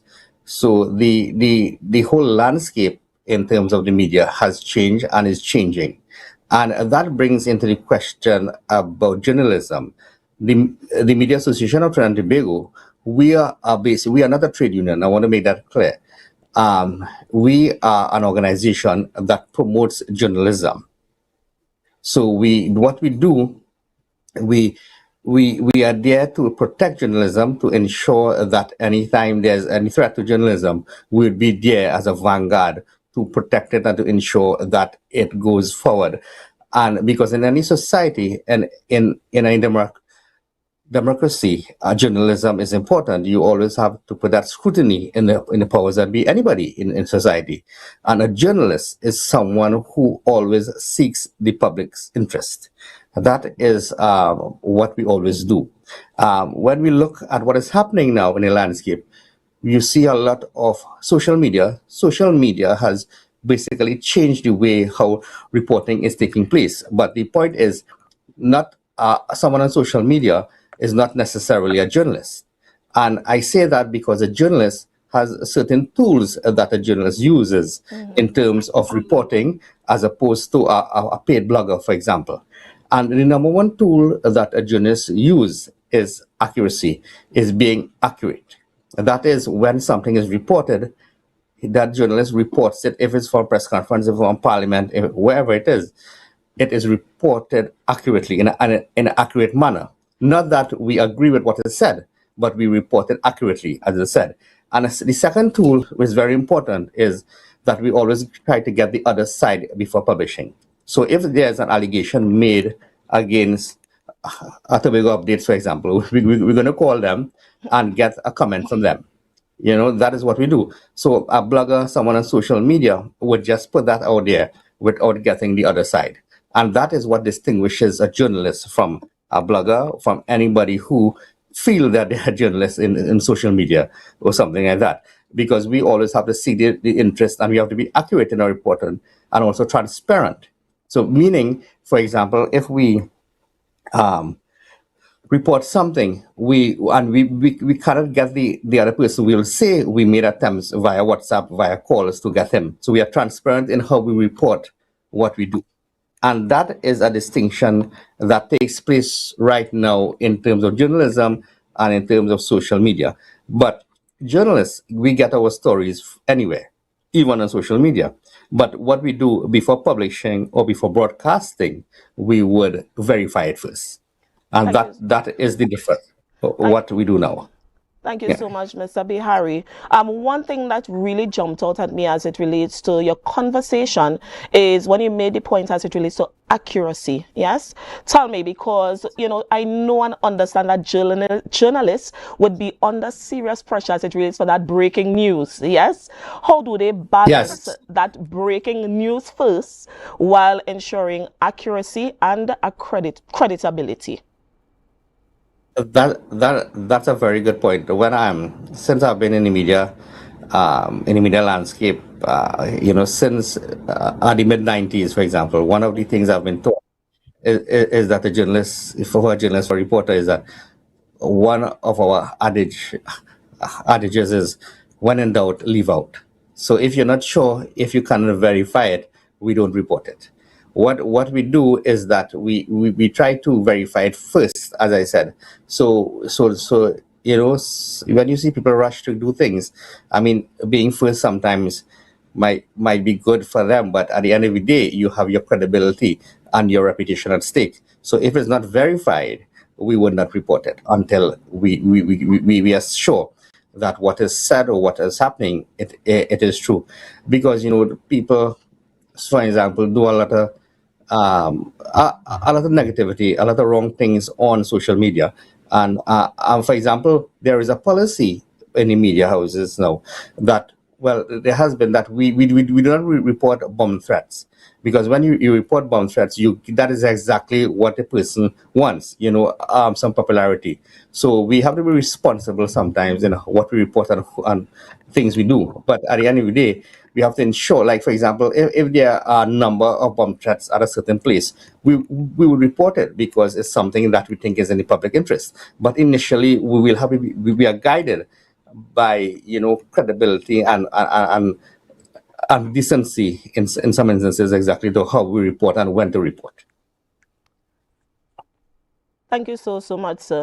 As we continue the conversation, because I know that there are many persons listening and tuning in, I want us to speak to those upcoming journalists. Tell us, what advice can you give to them, especially along the lines of ethics, to guide them as they jump into this field of journalism? Yes, the world has changed, as I said. So you have easier tools now for a journalist. Now, you can put your recording and transcribe it now into an app. You can have a lot of virtual press conferences. Almost everything is streamed live or carried live, so it's very easy. You can stay in your home, you can stay in your office, and you can do your stories. In my time, we had to pound the pavement sometimes, and you get a call. You can call anybody. You have everyone has a cell phone now, so you could get a comment. In that sense, it's much easier. But at the end of the day, you have to maintain your integrity. You have to ensure that what you do in terms of reporting is accurate. You do it in a professional manner, and you do it in a credible manner, using the guidelines and principles of journalism. And when you're a journalist, once a reporter, always a reporter. I mean, it is a wonderful profession. You get to meet a lot of people, but you meet from the man on the street to the people in government, who walk the corridors of power. But it is something you always have to do, is to maintain your integrity and your credibility. And it's something that you, as a person, if you see a journalist is someone who always knows. Always looking for a story. You could smell a story miles away, and that is always something you have to do, and it's something that you have to be a person who wants maybe justice and integrity, and someone who always seeks the truth. That is very important to be a journalist. Yeah, thank you so much. We understand in this space presently there are, consequences as it relates to, posting stuff that may be defamatory. All right. Tell me, how does the association treat or addresses these breaches?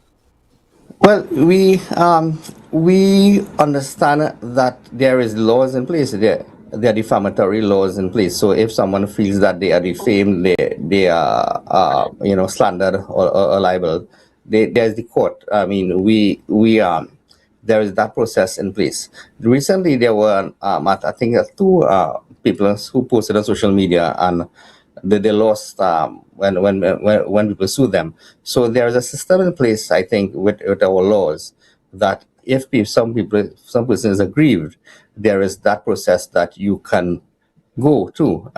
As journalists, as Matt, we always foster that sense of transparency and scrutiny in terms of our reporting, meaning that whenever we report it, we try to be accurate, of course, and we always try to get the other side.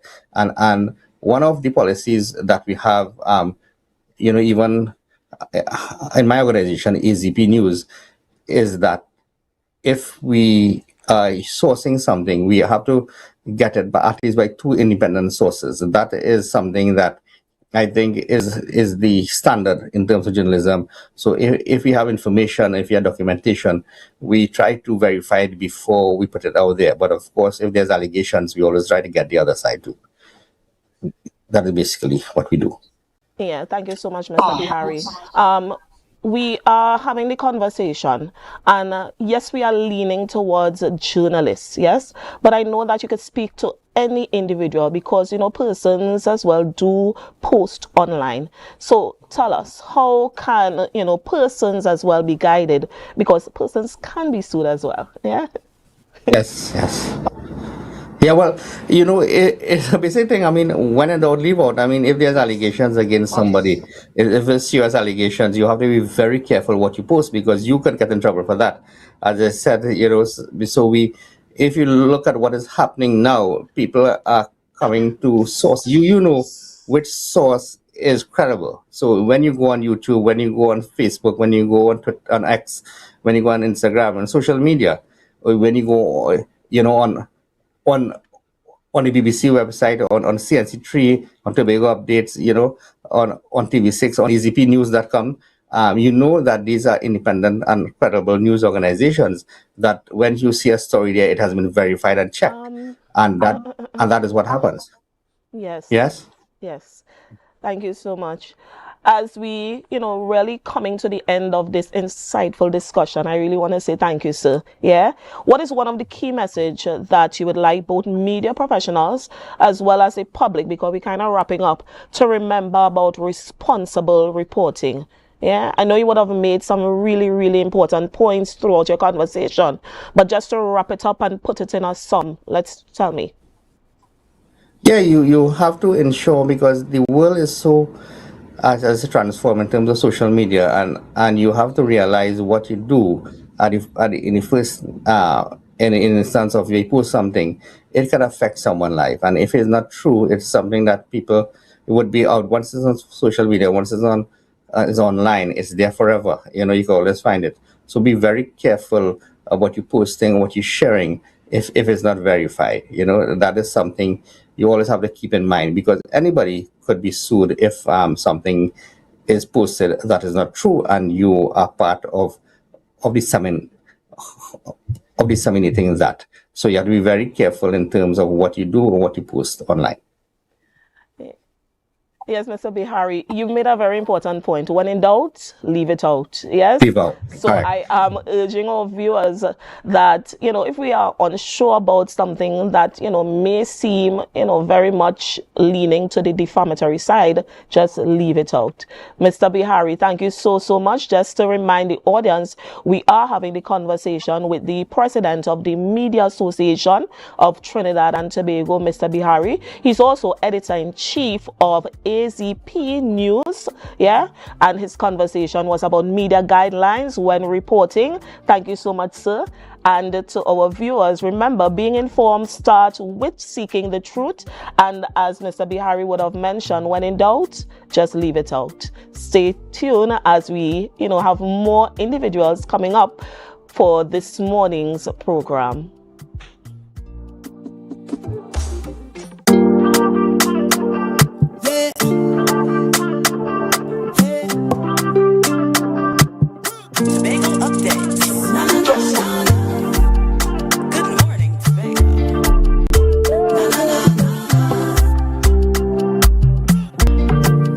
Our world is filled with rhythm. Rhythm that's unapologetic, infectious, timeless. Rhythm is commitment in action. It's how we show up for each other with unrelenting support that goes the distance. Rhythm lives in the tiny beats of our most intimate moments and the seismic roars of our biggest achievements. Rhythm is resilience in motion. So, even when things go out of sync, we do what it takes to bring the rhythm back. At Flow, we understand your rhythm because we live it. That's why we're dedicated to building a network as resilient as you, with a team of familiar faces working every day to keep you on beat. You're at the heart of everything we do, and our commitment is to keep your rhythm flowing, no matter what.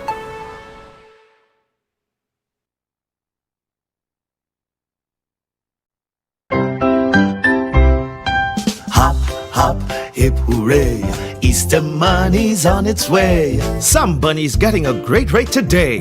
Looking for a rate that's bright and sunny? Hop on down for some Easter money. 1% interest through and through. Because we see you at BCU. Apply for a 1% Easter loan and let's hatch something great together. Hop, hop, hip hooray.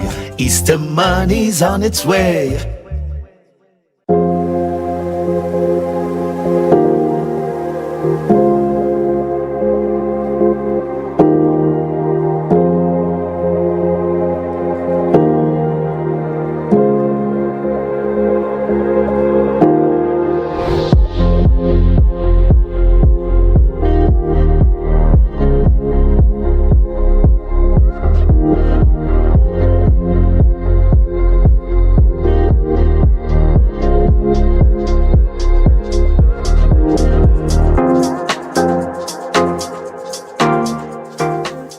Trinidad, Tobago and abroad, your chance to drive away in a brand new SUV is still on. The BHS Centennial Raffle has been extended to Thursday 30th April 2026. And that's not all. Prizes include travel for two to Miami and Curacao, Tobago staycation, iPhones, computers, smart TVs and more. Tickets still only $100. Get yours at selected outlets or at islandetickets.com. Details at bishopstobago100.com/raffle. Are you in a dispute with a registered investment service provider of the TTC? Or maybe you're the victim of an investment scam? You can lodge a complaint or submit an anonymous tip to the Trinidad and Tobago Securities and Exchange Commission. Download our Investor Protection app or go to ttsec.org.tt to access our complaint form or submit an anonymous tip. Write a clear summary of your complaint. Submit copies of supporting documents along with the originals for verification. Provide a copy of the feedback received from the entity regarding your complaint. All investor complaints or scam reports submitted by the public are acknowledged and reviewed by the TTSEC. Investigations are pursued based on the outcome of the review. Trinidad and Tobago Securities and Exchange Commission, protecting the interests of investors and the public. You invest. We protect. Everyone benefits.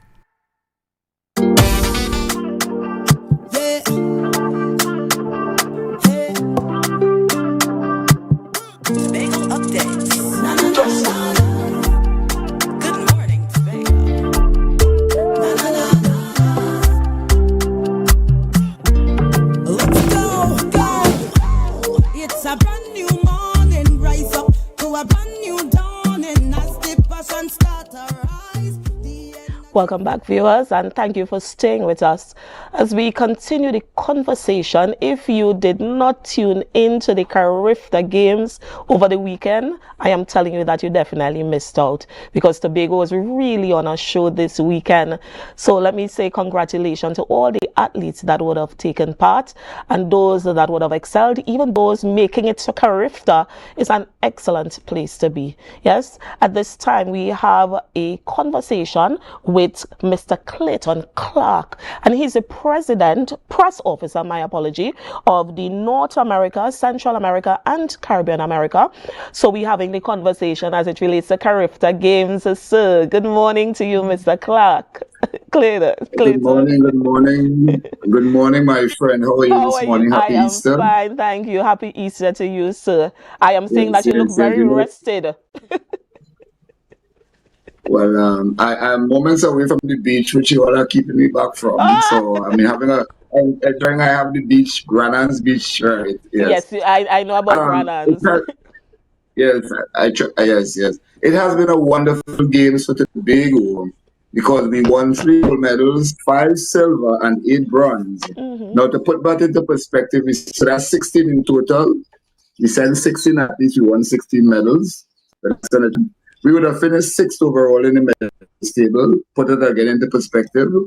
Now, Trinidad and Tobago finished in 2nd position, 9 golds, 11 silver, and 15 bronze medals for a total of 35 medals. Jamaica, as we expected, dominated, 28 gold, 29 silver, and 16 bronze for 7 medals. And Bahamas was 3rd, 8 gold, 12 silver, and 10 bronze for a total of 30 medals. So that's 3 golds for Tobago, 5 silver, and 8 bronze. Now the gold medalists Sheena Parsons, she's of Mercury Athletic Club. She won the girls under 20 triple jump, 13.12 meters. Jafari Shaw of RSS Phoenix, gold in the boys under 17 discus, 56.30 meters. And Keel Alexander in the boys under 20 800 meters, 1 minute 50.38 seconds. Now these 3 gold medalists didn't just leave with 1 medal. They won 2 because Sheena Parson was also 3rd in the girls under 20 long jump, 5.76 meters. Jafari was 3rd in the boys under 17 shot put, 15.19 meters. And Alexander, after he won the 800, came back to anchor the 4x4 boys under 20 team to a bronze medal. So that was triple medals there, 2 double medals for those winners. Winning silver, Alex Henry girls on the, Alexander is from Tobago Select. Alex Henry won silver in the girls on the 20 100 meters, 11.39 seconds. She's from Zenith. Kyrie Robley from Kaizen Panthers girls open heptathlon. O'Shea Cumming girls on the 17 1500. She was 2nd in that event, 4 minutes 44.24 seconds. And she was beaten out by another TNT athlete, Nyla Kerr, for the gold. Silver medals for Alex again. She cupped her 2nd silver when she anchored the girls on the 24x1 team to silver. And that time in that race was 44.17 seconds. Boys under 17 silver. Jaquan Douglas, he helped TNT to, I mentioned silver in a time of 41.56 seconds. Douglas also cupped bronze in the boys under 17 100 meters, 10.59 seconds. The bronze medalists, 8 in total. Caleb Campbell of Kaizen Panthers, 3rd in the boys under 20 heptathlon. He was beaten out by a TNT athlete, Tyree Vincent. He won the 2nd straight year. I mentioned Kyrie Robley was 2nd in the girls under 20 or the girls open heptathlon. She was beaten out by another TNT athlete, Tanique Vincent, 1 goal in that event for a 2nd straight year. Well, I mentioned Douglas bronze in the boys under 1700 meters. Other medals came in the relay boys under 17, girls under 17 4x1, where Zia Tobias and Deja Reed were part of TNT's team, finishing 3rd. Girls under 17 4x4. O'Shea Cumming, again part of that team, which cupped bronze medals. So those are the medalists for TNT. Some other the other Jafari Edwards of Mercury was 4th in the boys under 17 octathlon. Niall Allen of RSS Phoenix, 5th in the boys under 17 octathlon. Other performances, Zia Tobias, where she finished in the heats. She didn't get out of the heats, girls under 17 100 meters, 3rd in her heat, 11.84 seconds. She was 12th in the long jump, under 17 5.08 meters. Jadari Williams, RSS Phoenix, he was 10th in the boys under 17 1500 meters, 4 minutes 26.98 seconds. He was in the heats of the boys under 17 800 meters, did not advance to the finals, but he clocked 2 minutes 4.85 seconds. Jadari Williams, RSS Phoenix. Deja Reed of Zenith was 4th in the girls under 17 long jump, 5.53 meters. Lemuel of Buffin, Kaizen Panthers, boys under 20 high jump, he was 5th, 1.90 meters. So that's about it, all 16 in all. 16 athletes. We came back with 16 medals, 3 golds, 5 silver, and 8 bronze medals. So that's good news for Tobago. And as I mentioned, we would have placed 6th in the medal table. So that's just to put that into perspective for our parents, our athletes, and all the public. Yes. Thank you so much, Mr. Clark. And we had a good Tobago supporters here. We had quite a few of them in the crowd. We had a TNT posse, but we had a Tobago posse as well. So kudos to all who make the annual trip, and you should consider making it. I will next time. I will next time. Yes, put me down for next time. Right. I really and just to add, the games, the next year host has not yet been announced, but Trinidad and Tobago and St. Kitts and Nevis the two countries bidding. What was announced at the closing is that by the end of the month, an announcement will. But just to tell you, the Spice Island experience is like no other. I felt like I was home in Tobago because, Lord, I think I put on weight because the hospitality and everybody wanted to make sure that you are okay. So it was really, really a wonderful experience.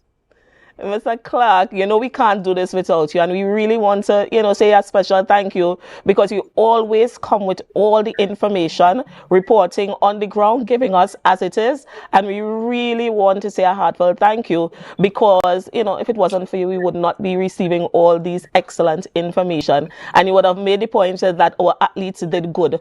I want to extend that our athletes did really excellent, and on behalf of Tobago Updates, we really want to say a heartfelt congratulations to all our athletes who would have participated. Yes, they really went out and made us proud.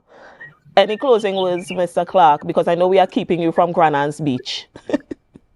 Yes. I think we have a good thing going in Tobago in the athletics. You are part of it. You see what we do. Yes. And we need to just continue to support our athletes.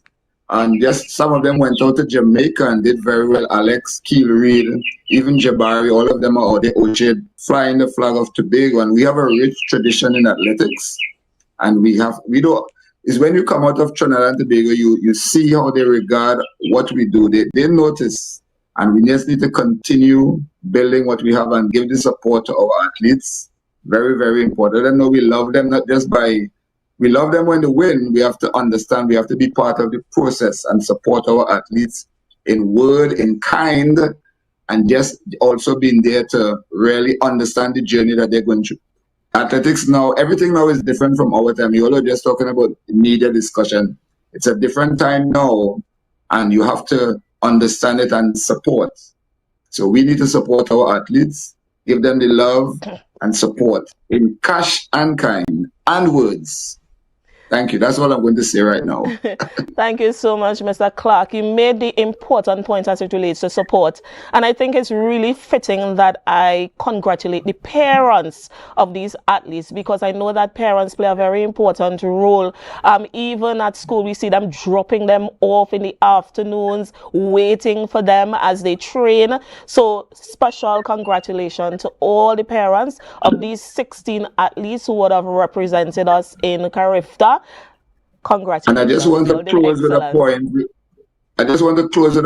We have just formed an organization called Support Athletes Centered, where we really assist athletes. It's not just about a scholarship, but who need for lessons, who need lunch. It's not in Tobago as yet, but we organizing it. Who need lunch, sometimes it's basic things athletes need over time. The parents who have time to, help them fill out the forms, whatever is needed. But the other islands are doing it, so we need to really step up the love. It's not just about sending them to Carifta and rewarding them when they come back. It's along the journey with them, so we understand the ups and the downs, so we can get them navigate. And a teacher, it's not just about the exam, it's the whole preparing and life after. We're thinking ahead with these athletes. Thank you so much, Mr. Clark. Thank you for joining us. Viewers, we just had the conversation with Mr. Clayton Clark, press officer for the North America, Central America and Caribbean Athletics, giving us all the details as it relates to Carifta 2026 and how excellent our athletes of Trinidad and Tobago would have performed, and by extension, those athletes coming out of, this island of Tobago. Again, congratulations to all our athletes and continued blessings over your life. As we continue, viewers, I want you to continue to stay with us as we continue the conversation this morning. We have two important individuals in studio with us, and they are going to be having the conversation of Ministerial Ethics Training Seminar that is coming up. But as we go to a break, I want you to stay tuned with us on AMPLIA. Continue to join us on Digicel, on Flow, and on YouTube. So, and most importantly, I want us to share the live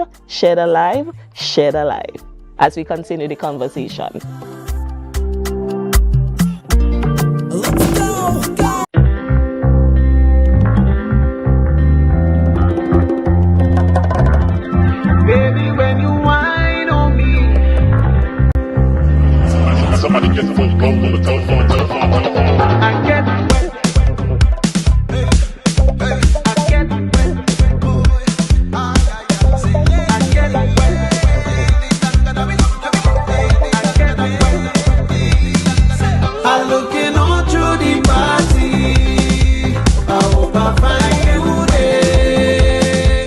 Welcome to Tobago Glass Supplies Limited, where innovation meets excellence and the service reigns supreme. Our commitment is simple: to provide high-quality, innovative aluminum, vinyl and glass solutions for both commercial and residential spaces.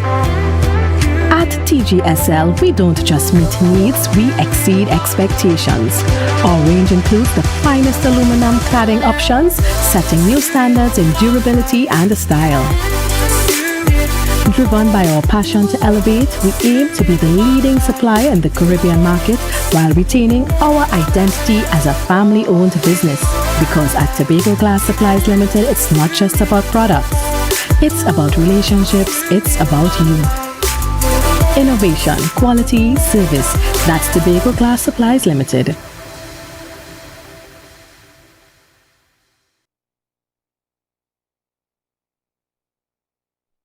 The Caribbean is more than just a place. It's a spirit, resilient, vibrant, and full of possibility. Rooted in connection, driven by community. It's who we are at the heart of everything we do. For over 150 years, we've been right here, invested in the Caribbean, its people, and its progress. And today, we're going even further. Liberty Business, rooted in the Caribbean, committed to you. Hair goals, we've got them. At S&R Hair Fantasy, we provide a wide variety of quality hair, the latest hair accessories, adult toys, skin lightening products, female underwear, and much more under one roof. Check us out on Shelbourne Street in Plymouth or call us at 317-0808. We're open Monday through Saturday, 10 a.m. to 6 p.m. S&R Hair Fantasy, for queens who know exactly what they want. Want to get better? Where to start? What kind of exercise to do? What to eat? How to get restful sleep? Need a doctor to search for root cause? Look no further. Come to Majuba Hill Lifestyle Center Foundation at our Wellness Center in Goodwood, or Food Hub in Darrow Springs, Scarborough, or Doctor's Office in Goodwood and Darrow Springs. Contact 49SWIFT 4979438.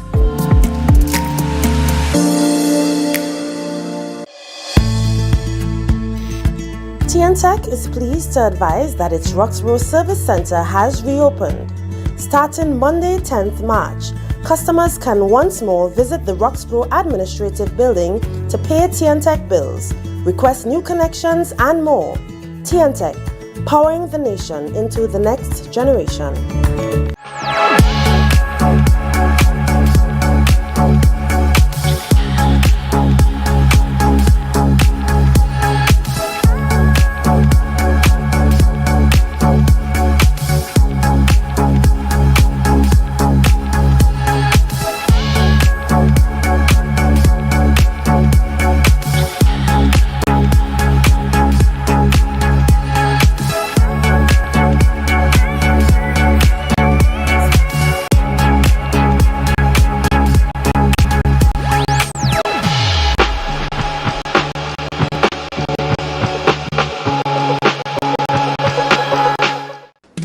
Elderly can't have fun too.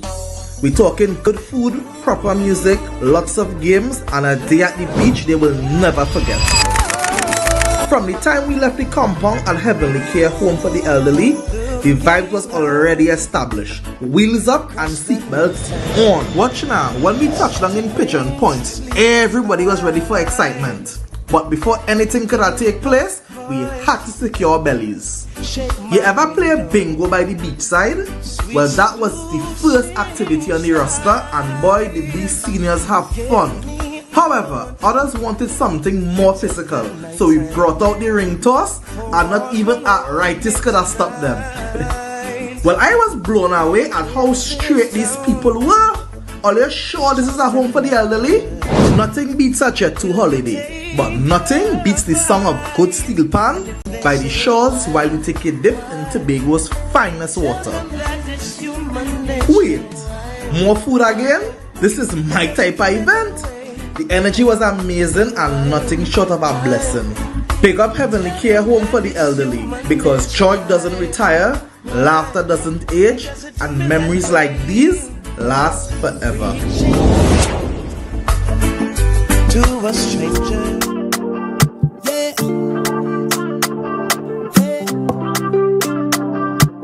Tobago updates. Good morning, Tobago.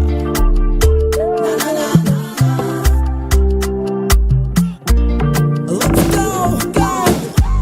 It's a brand new morning. Rise up to a brand new dawning. As the passion start to rise, the energy fill the skies. I say thanks for favor. Good morning and welcome back, viewers, to the program. This morning, again, we're highlighting an event that speaks directly to leadership, integrity, and purpose within our community. Joining us, our representative from, and then he's going to tell you from, where they are going to be hosting an upcoming ministerial ethics training seminar, none other than Reverend Dill Francis, no stranger to the Tobago space, along with our guest speaker, Reverend Fitzroy Tyrell. Gentlemen. Good morning. Pleasant good morning to you. Good morning, sir. Reverend Francis, tell us about this upcoming seminar. Well, a pleasant good morning to each and everyone. It's so good to be on Tobago Update this morning to highlight this important ministerial ethics training. It will be held on the 11th, this Saturday from 9 a.m. at the Divine Breakthrough Empowerment Ministries located at Grafton Main Road in Black Rock. And so it's very important not only to our local leaders within our church, but to the wider body, that ministerial ethics is really important, and why we should conduct these training. Sometimes we assume that people within our space is aware of what to do and how to behave, how to conduct themselves. But as shepherds and leaders, we have a responsibility to ensure that people are aware how to behave, because when you have poor conduct or poor behavior, it leads to a lot of quarreling and confusion within the whole space of the church. Tell me, what inspired this ministerial ethics training seminar, especially at this time? Well, at our church, every year, in the month of January, we normally have leadership training. And for the first quarter of this year, our church at Divine Breakthrough Empowerment Ministries, what we had the leadership, we had set aside the quarter for empowerment, meaning to improve our leaders, improve the church, the way we do things, and the end of all that we have done in the training, we want to introduce the ethical parts of how we behave. After we learn about finances, after we learn about leadership, after we learn about how to minister to people, we want to teach people their ethical values, their standards in which things is being done and how it should be conducted. So that was basically the inspiration. Tell me, Reverend, who should attend this seminar? Is it just for pastors? Is it just for leaders? Tell me, who should attend? It is primarily for leaders, those who are in leadership, but we're not preventing anybody from coming. Right. But it's primarily for leaders on the church, those people within the church, the pastors, apostles, prophets, whoever. Because let me tell you, everything rises and falls on leadership. When there is poor leadership, everything falls down. So you need to increase your level of leadership ability so you can take the people where God wants them to go. You can't, no church or no organization will go beyond the level of the leadership. So that is why we are focusing primarily on leaders. Because within our church, there are many things that are happening, and not even in church, but in organization. Some people just don't have ethical behavior. Although we are focusing primarily on the church community, when there is poor ethical behavior and there's no standards, because ethics has to do with standards and moral behavior, conduct. So we want to ensure that our leaders have those qualities or develop those qualities, or at least give them the opportunity to learn. Thank you so much. Reverend Tyrell, let me bring you into the conversation at this time. Yes, good morning again, sir. Good morning to you and your Good morning. viewers. Tommy, how does it feel to be part of this seminar? How it feels? It feels it's excellent. I'm glad that Apostle Francis has decided to take on this challenge. Yes. The church should be the one in the forefront with ethics. It is sad that very often this topic boils down to theory and theoretical information. But it is more than that. Ethics is important for everyone. So it is exciting for me to be a part of it because it gives me the opportunity to share with those who will be in attendance. But at the same time, how do I feel, you ask? Trepidation. Yes. Fear. Yes. Why? Because whatever I share with those in attendance, I better be doing it myself. So it is a fearful thing to fall in the hands of God. This is not an exercise where I'll just be sharing with people and then you get on a plane after consuming the lovely Tobago food and you return. No. I have to ensure that I do not become a castaway myself. In other words, I do not preach to people and I do the contrary to what I preach. Oh, that's going to be terrible. That is how I feel. Very important point that you're making, that you have to walk away doing what you have been called to do. Yes, the theme for the seminar focuses on effective and honorable ministry. Correct. Yes. How do you define ethical leadership? Well, ethical leadership has to do with good conduct. The way in which you behave as a leader. Because let me explain this in. Sometimes a lot of people, they like stage. They like the lights. They like the holy mic. They like to preach. They like to sing. But they have poor behavior. They don't know how to relate to other leaders, how to relate to other people. And you see, when talent could carry a particular way, it's only your character will make you stay there. So therefore, your character is what is formed. If there's poor character, there's a lack of ethics, you know what I mean? And so therefore, we have to develop that kind of character, which is the character of Christ. Yes, that Christ had real strong ethical. He wasn't rude. He wasn't disrespectful. He was honorable. He understood submission. And sometimes, the Bible said in Hosea chapter 4 and verse 6, he said, my people are destroyed for lack of knowledge. Is that lack of knowledge sometimes that drives people to the poor conduct sometimes? And sometimes people know, but they don't really care how to behave themselves. So the question that you ask, how do I define ethics, ethical behavior? It is a moral behavior. It is good conduct.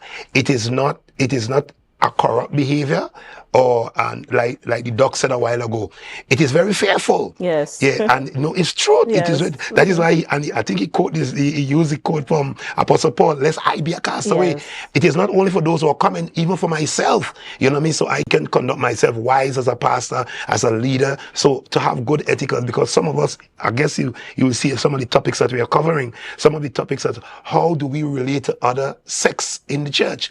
Sometimes as leaders, we don't know how to relate. We think that we are relating right, and sometimes people take offense the way you touch them, the way you speak to them. And so the Bible said people are destroyed for lack of knowledge. So knowledge is important for the moving forward. Without knowledge, you will be most men's miserable in this world. So I am really appreciative of having, and I know Dr. Terrell, I know we had him before with us, and I'm really expecting, a lot of people are very excited that he's coming as well. Yeah, I am listening to the conversation, and I myself is indeed excited because, persons may assume that, the church, and I'm using the church very lightly, is a place where ethics should be intact, yes? But we are yet to see that, you know, there are certain ethical issues that we have not gotten correct as yet. So I really want to commend you all, because you all are taking a step in the right direction. And before the conversation, we were talking about this gentleman, Doug Hewitt Mills, and he would have, you know, literally speak about ministerial ethics. Yep. Yes, You wrote a book as ministerial well. ethics is an entire, you know, what to say, bracket all by itself. Yeah, so I want to congratulate you all for, you know, taking that step in allowing us as individuals to understand that there are ministerial ethics that must be adhered to. Yes. Just to give the viewers again the details, the ministerial ethics training, it takes place on Saturday, the 11th of April 2026 at 9 a.m. Venue, Grafton Main Road, Blackrock.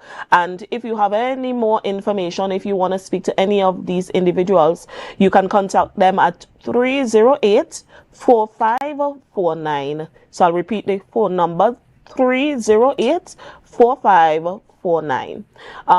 Mr. Terrell, I'll give you each final words as it relates to, you know, your hope for this seminar. So over to you, sir. I don't have the time to tell you final words. I say this, ethics is important for everyone. But for ministers, it carries a weight that goes beyond the professional. When a doctor behaves unethically, it damages trust in that doctor. When a minister behaves unethically, it damages trust in God. Correct.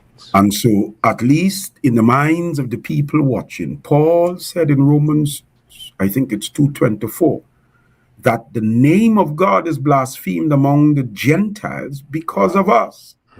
That's a sobering thought. We are not just representing an organization or a denomination.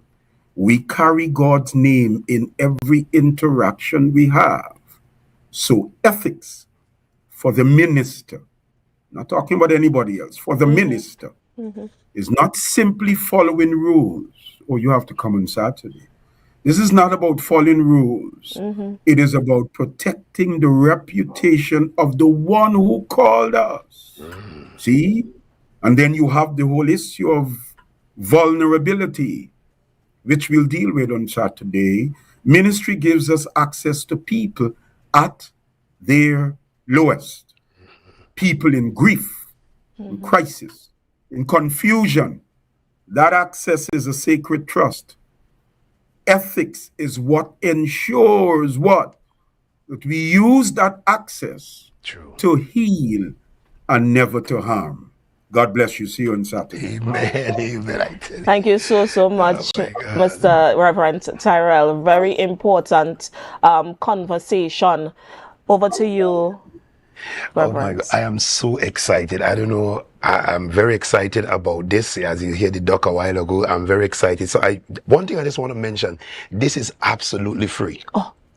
This is absolutely free. I mean, Divine Breach is making, and then we will be providing meals. So those pastors who are coming, your leaders, maybe, and by tomorrow they should give us their numbers. A number of people have already registered, but this is absolutely free. All we are asking those pastors to come to work with a contribution, as you know what I mean. But it's absolutely free. But I just want to say in closing is that I really thank God for this opportunity. I never take any opportunity lightly to serve God's people and to minister to God's people. And the doc said a while ago, this is beyond your preaching. It is beyond your church. It's beyond organization. It is we in which behave. And as ministers, we have an important important role, and our behavior says a lot about how we treat people and how we respond to people. So I really want to thank each and everyone. I want to invite you to come out early. Remember one thing, that we start on time. 9 is 9 o'clock. It is not 5 past, 6 past. It's 9 o'clock. We start on time. So we are looking forward to seeing you. Remember, it's absolutely free. You could call the numbers maybe on your screen, 308-4549, and allow God to minister to you. And we really want to appreciate the doc for really taking off his busy schedule to be with us. I really appreciate him so much.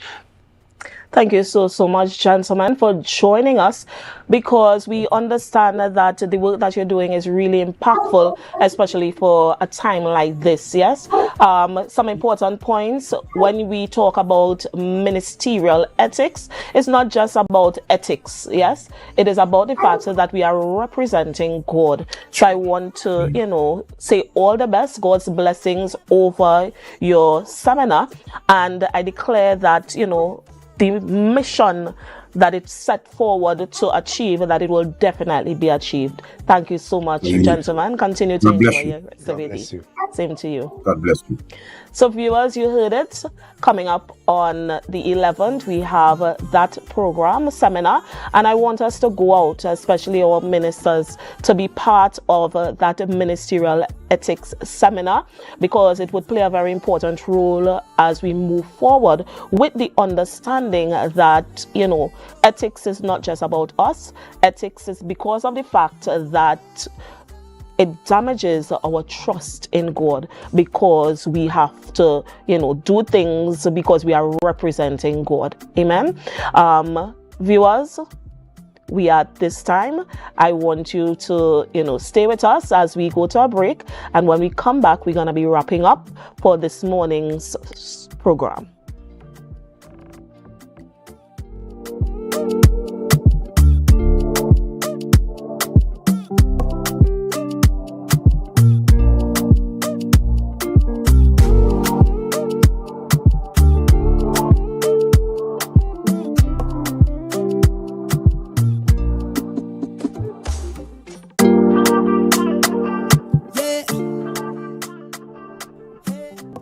Thank you so much, viewers, and it was really a pleasure to be with you all this morning on Good Morning Tobago. I want you to continue to have a very enjoyable day. Be safe on the roads, and if you're heading down to Boko today, I want us to be extremely, extremely safe. Thank you so much, and continue to have a really blessed day. The energy filled the skies. I say thanks a favor to wake up and hear me neighbor.